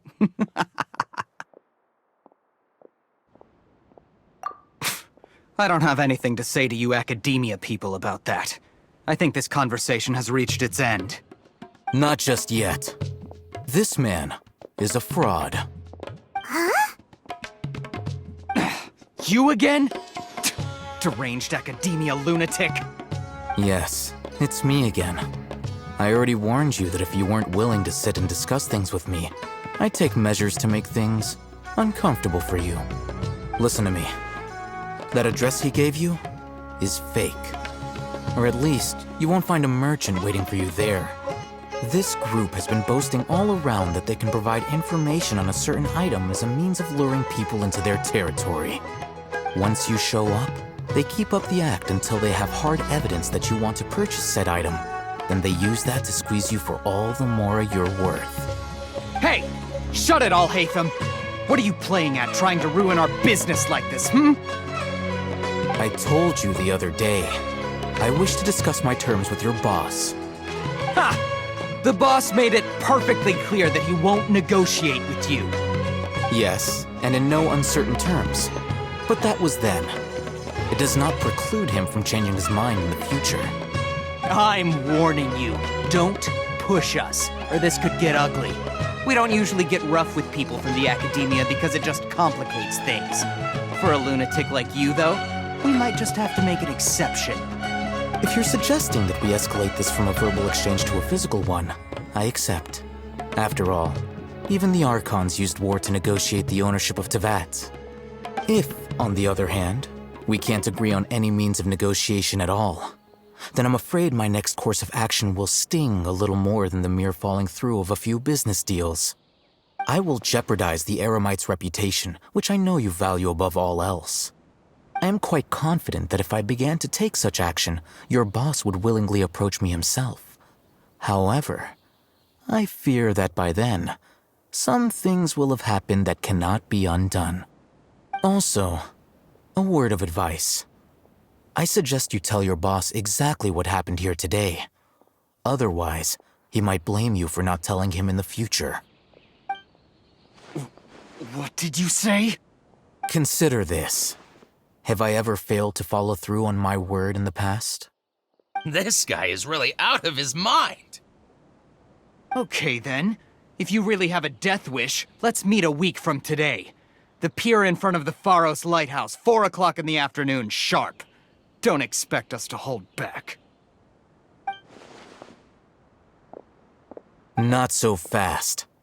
First, you return the 500,000 Mora to them.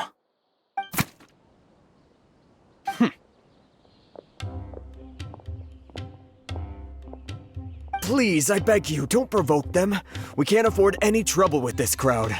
They haven't even paid for their food yet. Ah, Mr. Iman. There appears to be fewer staff in the restaurant recently. This wouldn't happen to be because they're all busy spreading the word to the students, would it? Well... Someone who chooses to do business with a group like that really can't afford to get so flustered the instant someone confronts them about it. Consider the meal compensation for our silence. I'd say you're getting an excellent deal.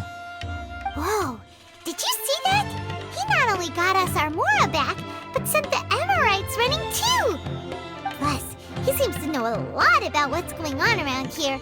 Let's catch up with him and ask some questions! He went that way! After him!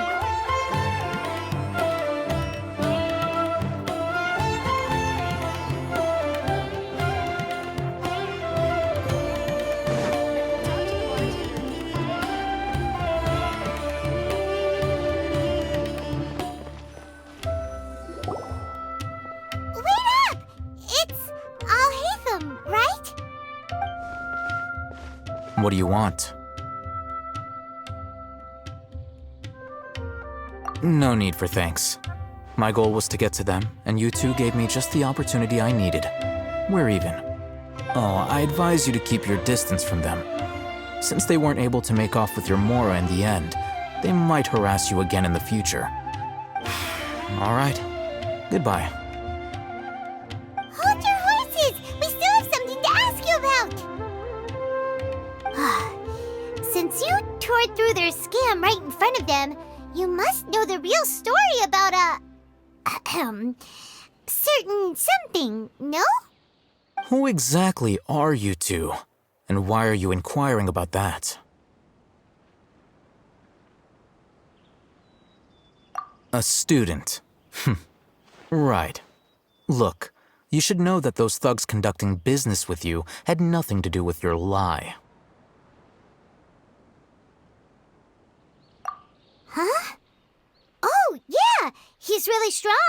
Weren't you saying something about a physical exchange? We can help with that. He doesn't even have a vision.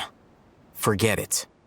Maybe not, but he can still use elemental energy. Otherwise, there's no way we'd go asking for info from from guys like that. Those high-headed thugs are definitely gonna bring a lot of backup for your next meeting. Even if you don't go alone, you won't regret taking us with you.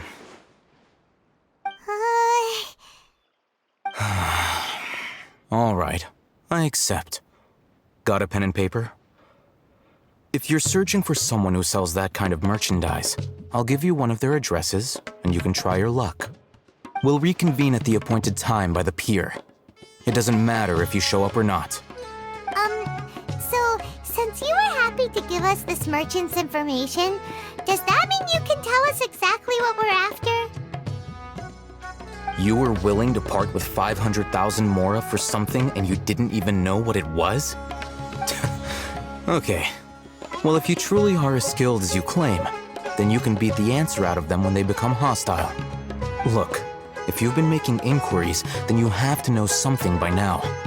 Tell me what you know so far, so I don't waste time repeating information. We know it's connected to the academia somehow, and that not only do the Eremites deal in it, but some students want to get a hold of it too.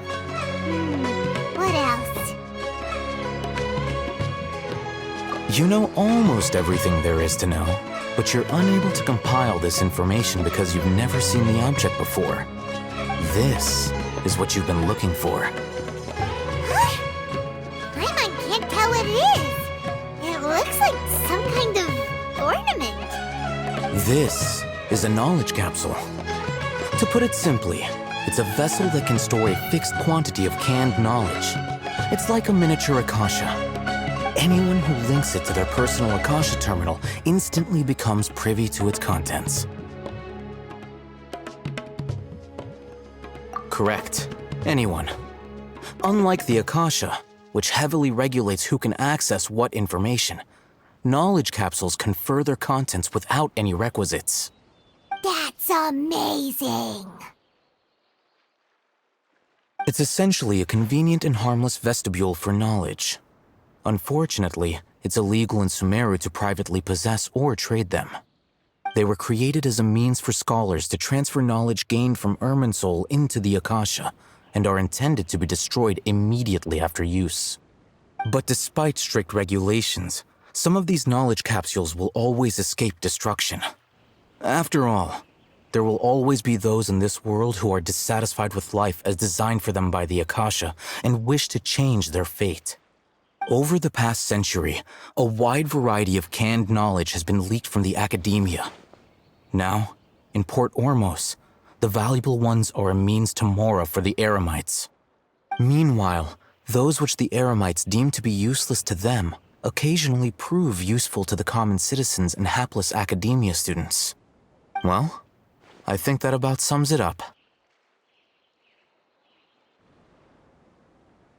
Oh, so that's your true objective. With our current arrangement, I don't believe I can offer an answer.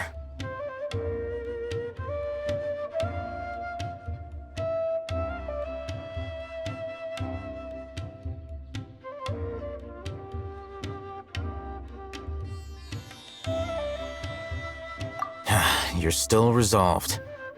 Fine. Let's talk somewhere with fewer people.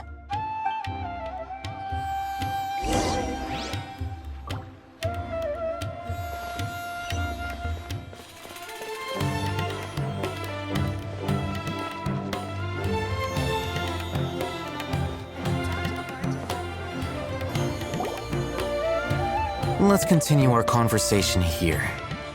If you wish to learn more about the knowledge capsule that the Academia lost, then you must help me with something. I need you to find someone named Dory, a traveling merchant. Unlike the peddlers who hawk inferior knowledge capsules, she often has quality goods in stock. Some say that as long as there is profit to be made, there is nothing she won't dare to sell.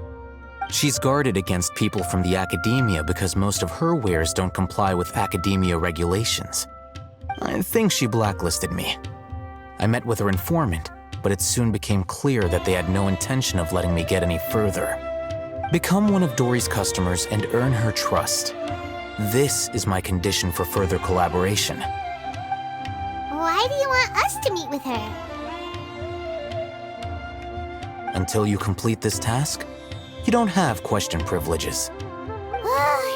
Fine. So how do we go about doing this? You two are Outlanders who haven't been here for long, so Dory should view you as safe clients. I'll give you the informant's address and their contact password. Beyond the password, though, I have no way of knowing what other tricks she might have up her sleeve. You'll have to improvise. This is kind of nerve-wracking. The true challenge begins after you meet her. She has a keen nose for Mora and a shrewd eye for wares, and she only likes customers who she deems to have good taste. I'll prepare some funds for you. Buy her highest quality wares and earn her approval. But we only just saw a knowledge capsule for the first time. We don't know how to tell which ones are good and which ones are bad. Is that something we can learn quickly? That's true. Have you two heard of elemental sight?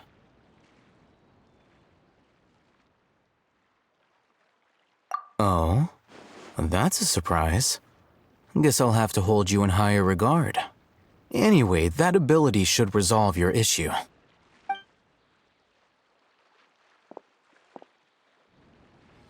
Here are 2 knowledge capsules. Tell me, can you detect any difference in their quality?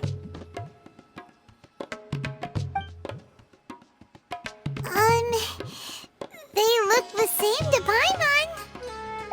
Try inspecting them with elemental sight.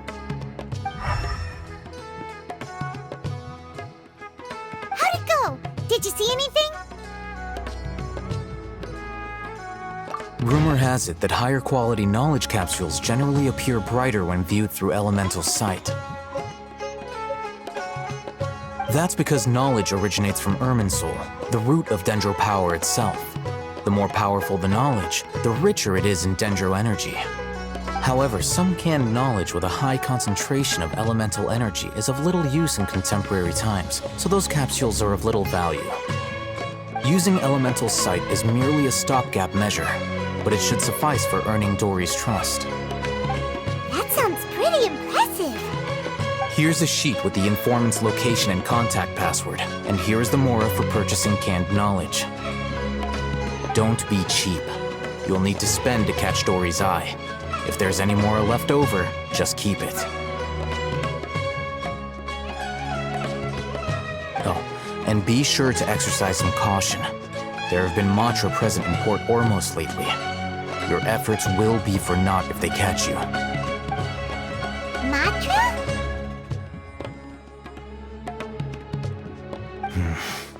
They belong to the Academia's regulatory body.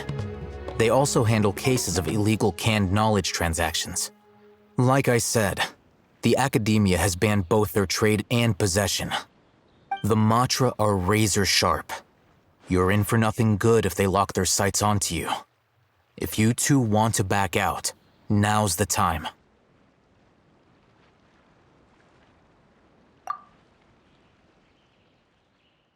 Okay, then we have a deal. If you succeed in your dealings with Dory, come find me at the Wikela Funduk. We'll have an open discussion then. Looking at what Al-Haytham wrote, Dory's informant is a trader near Old Ormos. Let's follow these instructions and try to get in contact with him.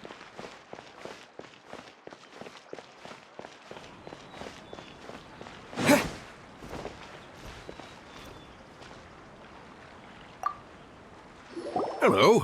What are you two looking to buy? Wait, are you sure you're remembering that right? Paimon doesn't think it was that on the paper. What a unique palate. We have unripe hara fruits, but we usually keep them in the back. I'll have someone escort you. Following the paper got us past the first round. Ronak, these two want to buy unripe hara fruits. Show them to the warehouse. Got it. You two, please follow me. You two have a fascinating fashion sense. We haven't seen a customer wearing a Sumeru rose for quite some time. Hold on. Let me think. Sumeru rose means common merch. No, look again. We're obviously wearing mourning flowers. Ah, my mistake. I do apologize. Whew. That pop quiz sure was scary. The warehouse is up ahead. Please follow me.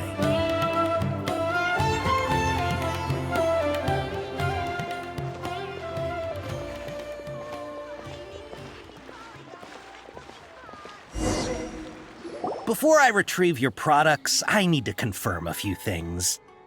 Please forgive me, but we may not have sufficient stock for you today. Earlier, many of our hara fruits were taken by mice. Hold on. That's not right. Taken by mice means they sold out. I'm sorry. But as things currently stand, we won't be able to fulfill your order. Why don't you two think things over? He's cautious of us. Let's take a closer look at the paper that Al-Haytham gave us.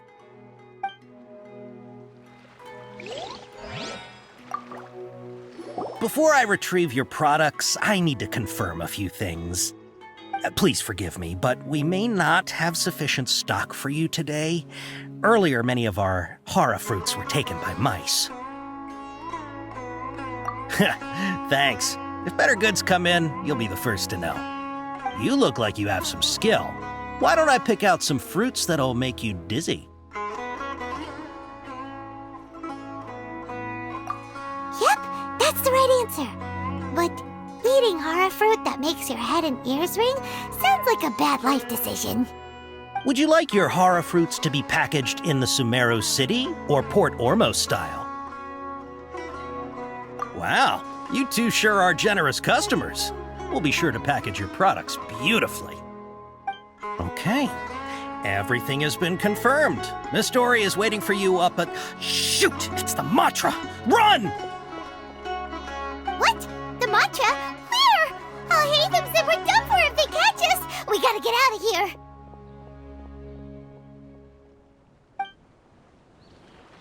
We don't know this area, so let's follow that informant.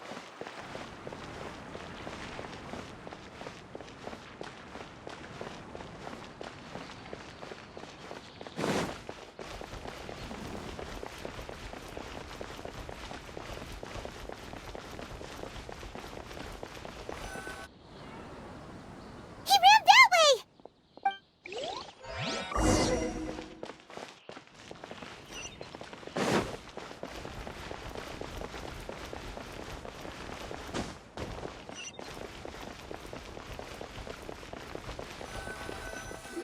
Look, he's over there!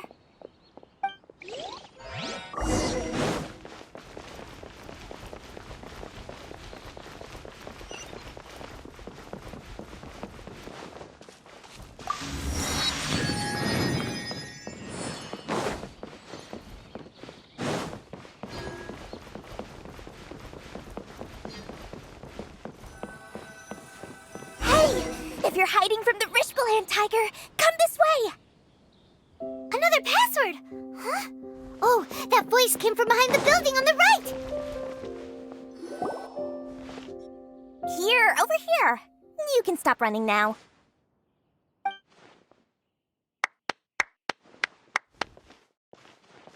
So you were the one who was calling out to us just now.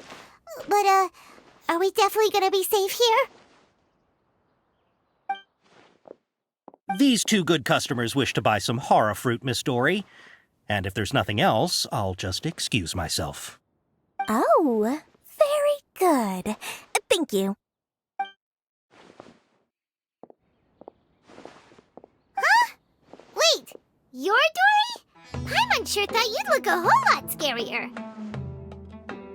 Hey, what are you trying to say, Princess Pea-Brain? I can be scary enough when I need to be, believe you me. If you don't watch what you say, then you can forget about doing any business. But it seems you two have actually done pretty well so far. Not only did you manage to find the informant, your reactions were also pretty sharp. You don't really look like criminals or anything, but I bet my Mora that you've been involved in some shady dealings, haven't you? Paimon's not sure if that's supposed to be a compliment, but we'll take it. I can't risk doing business with people who start huffing and puffing after just a few paces. No matter how much Mora they might have. Not only will they get caught by the Matra, but they'll also get us into trouble. As decent folks trying to run an honest business. We don't need any of that. Wouldn't you agree? So that's why I prefer to have customers like you. It's your first time here, but don't worry. I won't ask too many questions. Even if you wish to buy enough knowledge capsules to decorate your house with, please, knock yourself out. As long as you have lots of round, shiny Mora, then we're all good. Ah, yes, of course, of course. Go ahead, help yourselves. Voila! Wow, she has a trove of canned knowledge. Whew. She'd probably be in serious trouble if the Matra caught her with all this. What kind of products do you seek, my dear customers? Don't worry, I'm not interested in your reasons for buying. I can, however, offer some suggestions. Take this one, for example. An analysis of the sociological ideology and dialectics of the Hilichurls.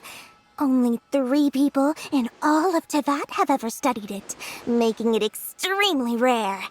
It's on sale now for 350,000 Mora. Yeesh, who would want to be an expert in that topic? Or how about the architectural styles and construction methods of Teyvat in the early Archon War period? With this one, you can become an expert in historic architecture preservation and find an excellent, well-paying job in nearly any nation.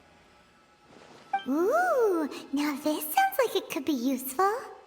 2 million Mora, and it's yours. No discounts. Whoa! That's a lot of Mora! Of course, you are free to pick whatever your heart's desire. The contents and price of each knowledge capsule are indicated in small text on the body of each one, down at the bottom. Alright, let's try the method that Alhaitham mentioned.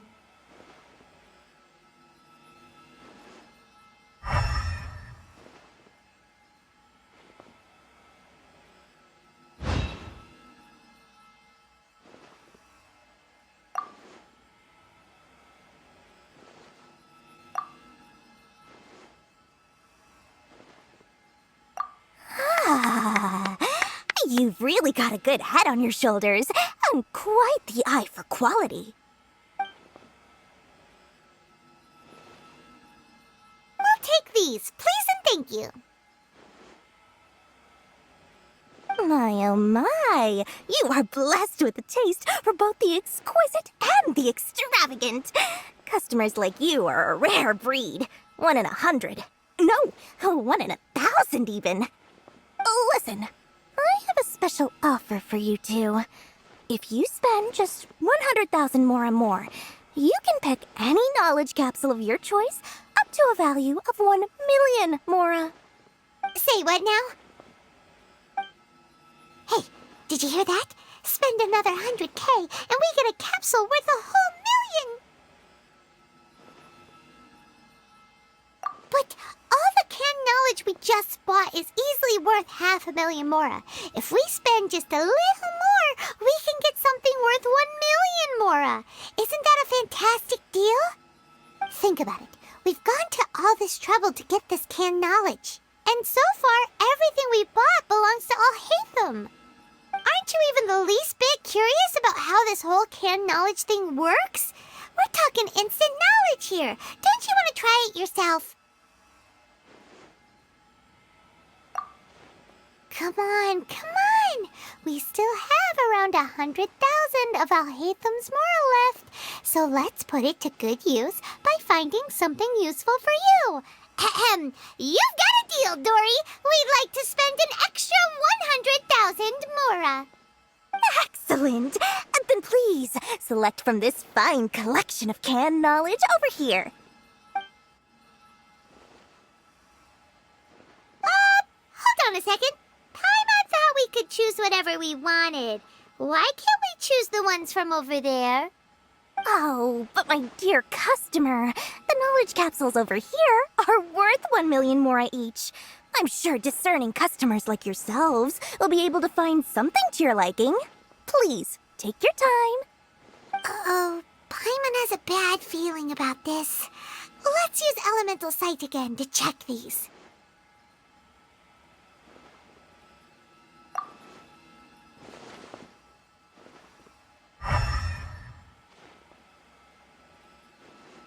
So, what did you see? So, they're all worth about the same amount? Well, anyway, the Mora's already been spent, so let's at least try to find something useful. Let Paimon take a look here.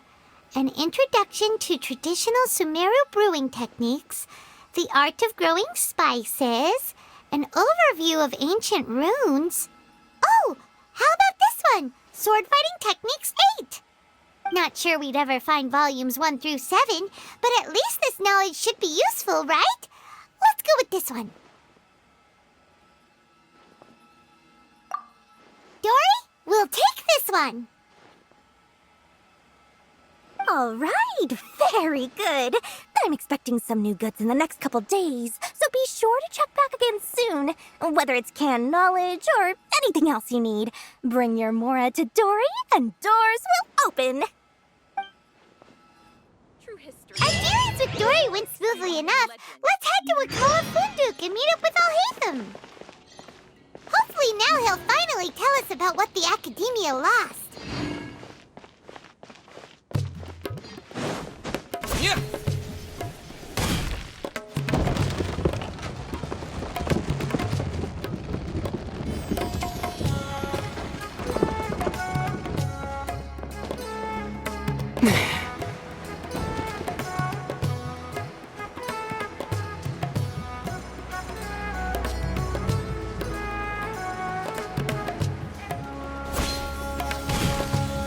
Ha, you two made it.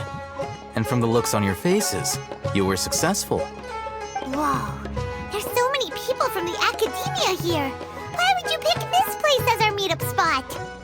Well, Wikela Funduk is under the Academia's control, so naturally the Academia has people working here. I came to Port Ormos under the pretense of conducting official business. You're a pretty daring guy. Relax. No one here is interested in anything we say, and the Matcha won't come here. Okay now, tell me how your encounter with Dory went. Okay, we did what you asked. So, can you tell us about the knowledge capsule that the Academia lost now? Before that, I have to ask, why are you two so intent on tracking it down? You don't have to answer, of course.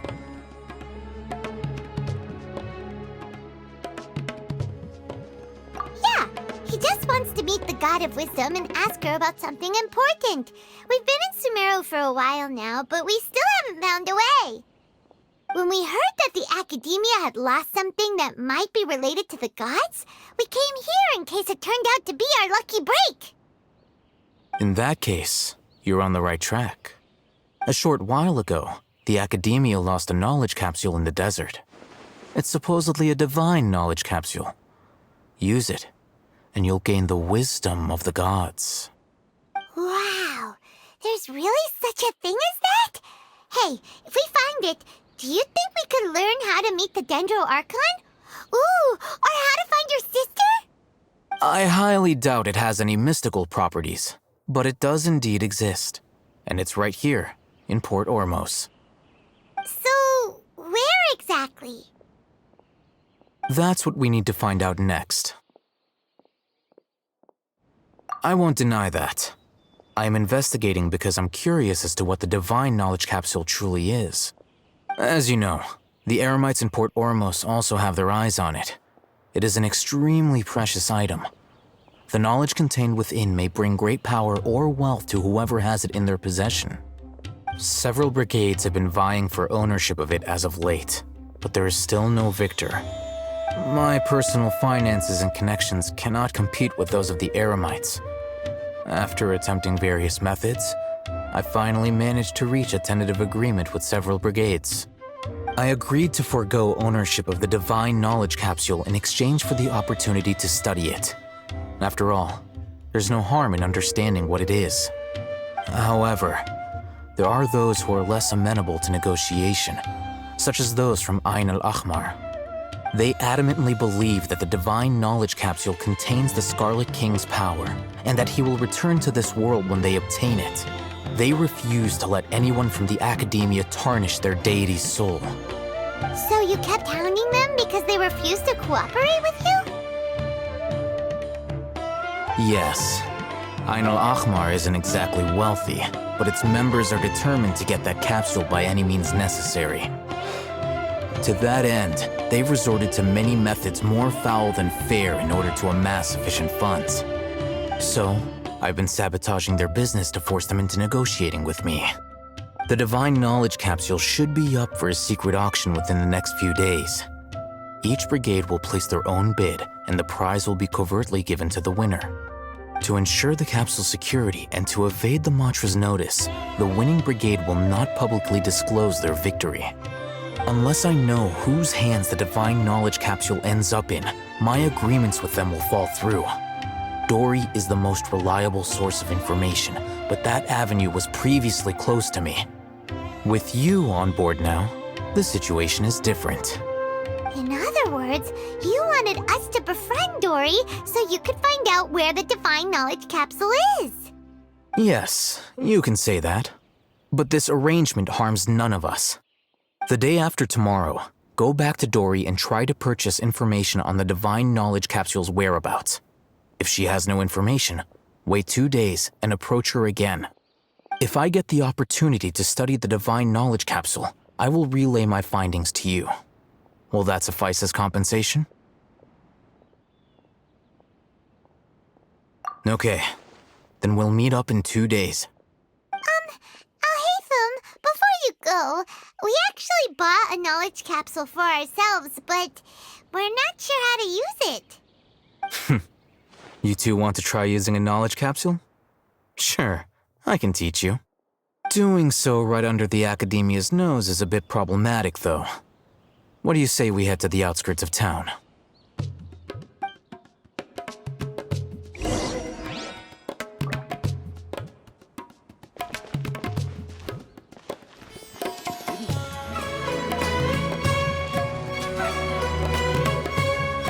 Alright, this place works. Show me the capsule you purchased. Here. Sword Fighting Techniques 8. Huh. A combat class knowledge capsule. This class is something of a rare find these days, since most have been taken by the Eremites to augment their battle capabilities. Really? Ah, yeah, what a great buy! If you want to determine the efficacy of this capsule, I can evaluate your combat ability. However, effects will likely be minimal if you already possess a high amount of strength. We can conduct a controlled experiment where you fight 2 battles, one before using this knowledge capsule and one after.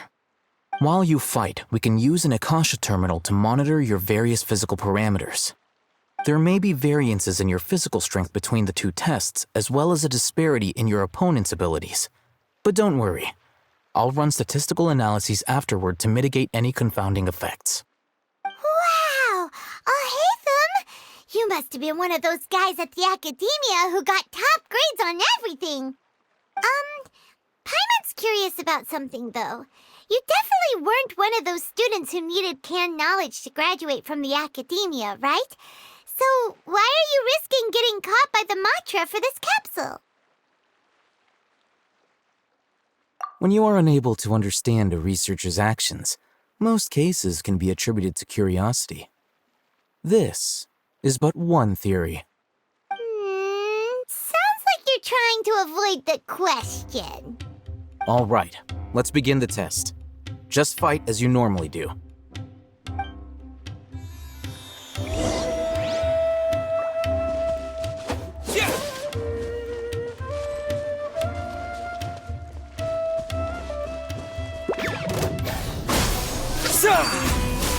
Shake it, hands! Born of ice and frost.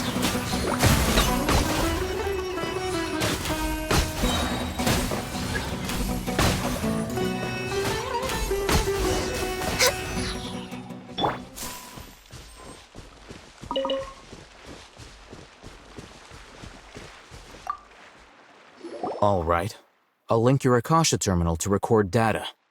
The next step is to use this knowledge capsule. Hold it in your hand. I'll help you establish a connection with it so you can activate its power.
You mean that it worked?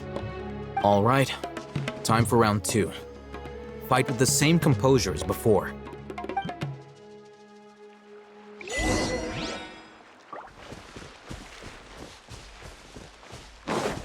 Scatter! Yeah! Access denied.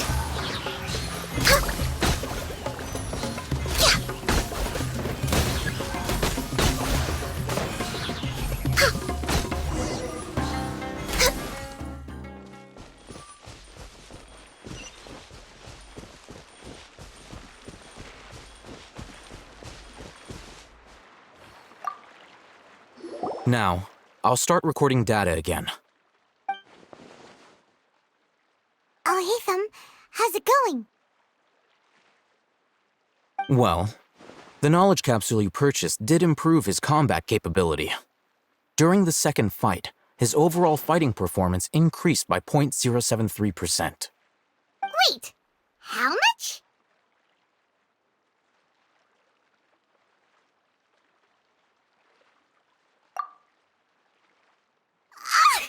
Dory's such a jerk! She totally scammed us! 1 million Mora? This thing isn't worth a tenth of that amount!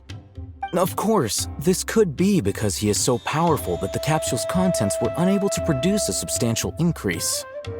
At the very least, this test allowed me to gain more insight into you two. Our deal seems increasingly worth my investment.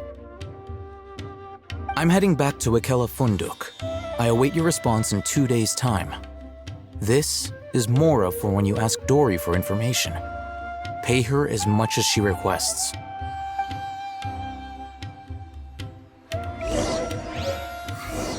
Let's see Dory today and ask her about where the Divine Knowledge Capsule is. Trust me, I'll find you your perfect color. Here, over here! Oh, welcome back, my loyal patrons. What can I do for you this time? You name it. Canned knowledge, supplies, or anything else you need. I'll find a way to get it. Where there's a waterfall of Mora, there's a way. Can you really get us anything we want? Anything at all? Aha! So it appears that canned knowledge alone is no longer sufficient for your opulent appetite. Then please, oblige me. Tell me what you have in mind.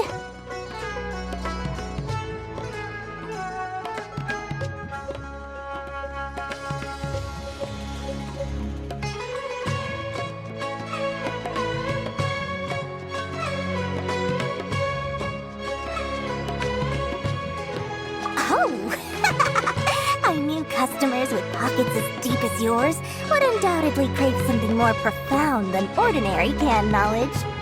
But you know, that kind of information isn't going to be cheap. After all, I had to work really hard to weasel my way into the auction site. Not to mention that if anyone found out that I was the leaker, I would be in big trouble. But how can we be sure your information is accurate? I'm curious how you just happen to have this kind of info the moment we need it. Because to me, anything of value is what I consider to be my supply. Therefore, I must always be aware of what's hot on the market in order to secure more sales.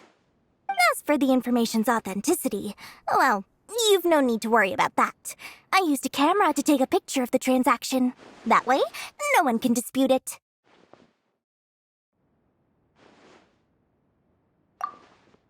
It's always a pleasure doing business with such sterling patrons. Now that you've paid in full, here's the scoop. The Divine Knowledge Capsule was purchased yesterday by a certain Misery, the leader of Ain el-Ahmar. Ain el-Ahmar? You mean the Eremites who worship the Scarlet King? Ah, so you're already familiar with them. The group has done everything in their power to obtain the Divine Knowledge Capsule. After all, they believe it contains the power of the Scarlet King. That Divine Knowledge Capsule is unlike any other canned knowledge I've seen before. It was glowing bright red. The capsule is clearly visible in the picture I took. You can look for yourself. Thanks for the info, Dory. Please, it's my pleasure. It's all thanks to discerning customers such as yourselves that my efforts yesterday were not in vain. Please, don't hesitate to contact me if you ever need anything else in the future. Mora for Dory opens doors. Well, we figured out where the Divine Knowledge Capsule is.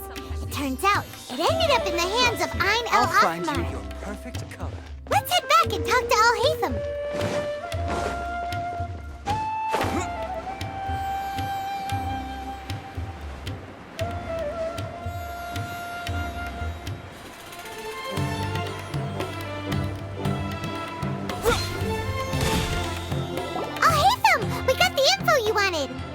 Really? All right. Let's hear it.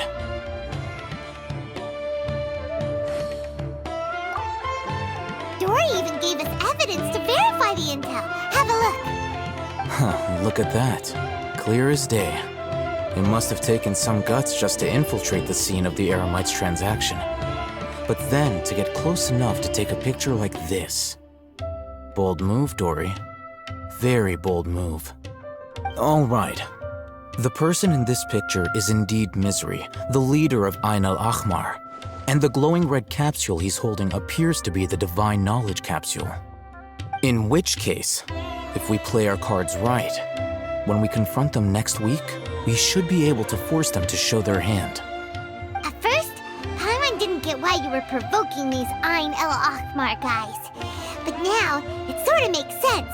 Everything's playing right into your hands. After we defeat them, we can finally have a serious talk with their boss and get them to lend us the Divine Knowledge capsule. Thank you for your time and efforts. Take a few days off while I make some preparations. Let's meet up again on the afternoon of the arranged date, 3 o'clock sharp. See you then.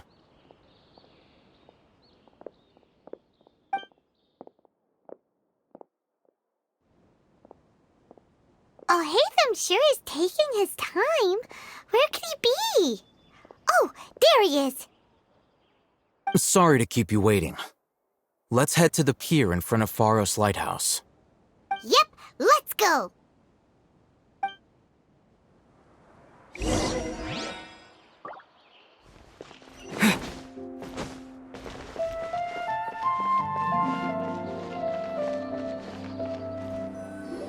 Alhaitham. I knew you were crazy, but I didn't know you were crazy enough to actually show up. It was I who demanded that these negotiations take place. I was more worried that you might go back on your promise. But to your credit, it appears that you're sticking to your word. This is turning into quite an occasion. I also brought some backup. I assume you don't mind. Backup? Aren't you the brat from the restaurant the other day? You've come to support this lunatic because he helped you out? Fine, your funeral. I'm not going to mince my words. Once we're done with you, you'll be nothing more than fish food. Get 'em, boys!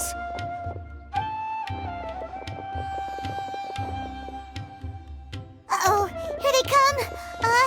Good luck, you two.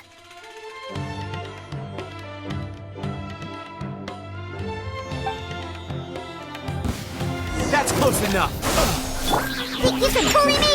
In here. Go with the ship too. Fuse is lit. I'll be back. Following orders. For Rex Lapis! Take that! Try to keep up. I'll take my leave.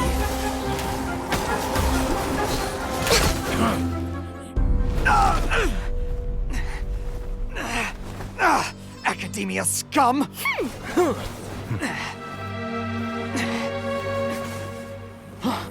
Boss! Finally! Did you use it? Great! Now we can...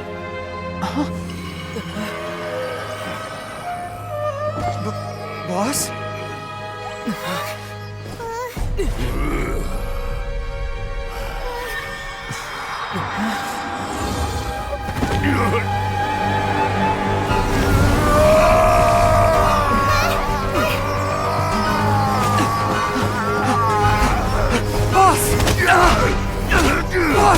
What's wrong? What happened to him? We have to cut his Akasha connection, now.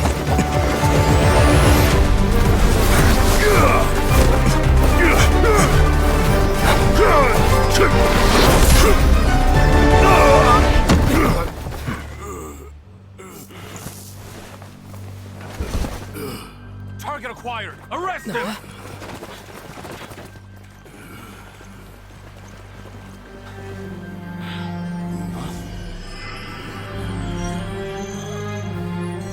Do not impede our work. Is that understood, Alhaitham? Of course. I was only trying to help. Take him away!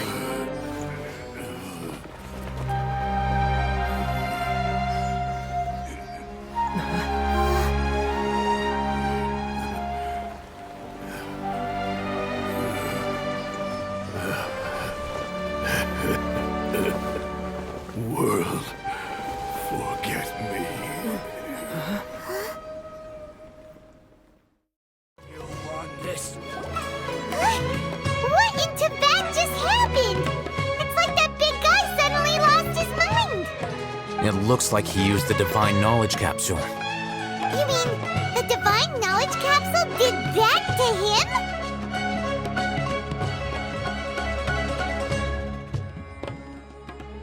Oh, yeah. You mean how some researchers go insane after getting knowledge from Irminsul?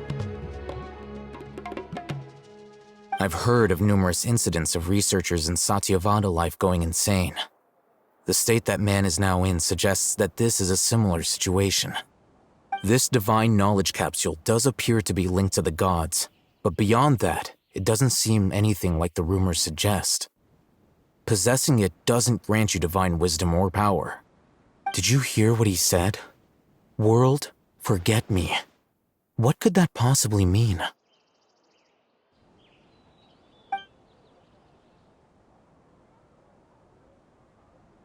If the mantra took him away, then that means the Academia got the Divine Knowledge Capsule back too. What a shame. We were so close.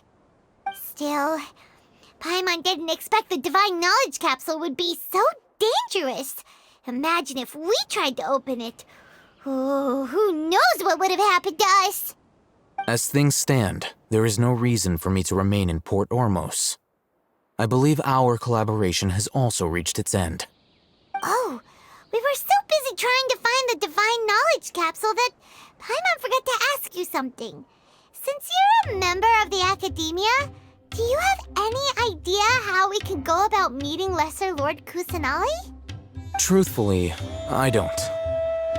Lesser Lord Kusanali appears to exist outside of Sumeru's entire administration. Most of the time, you wouldn't know she exists at all. Moreover, since the Academia possesses the Akasha, a symbol of our deity's wisdom, scholars have no reason to desire to make contact with the deity herself anyway. Everything about Lesser Lord Kusanali is such a mystery! I'm heading back to the Academia. How about you two? It's almost the day of the Sub-Zero's festival. Maybe we should head back too. We've been rushed off our feet over the past few days, so maybe a little rest and relaxation will do us good.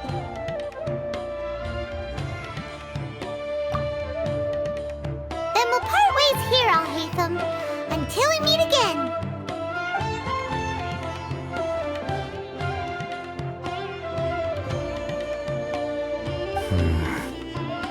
Now, do I deal with this thing first? Or should I produce the report that the higher-ups require?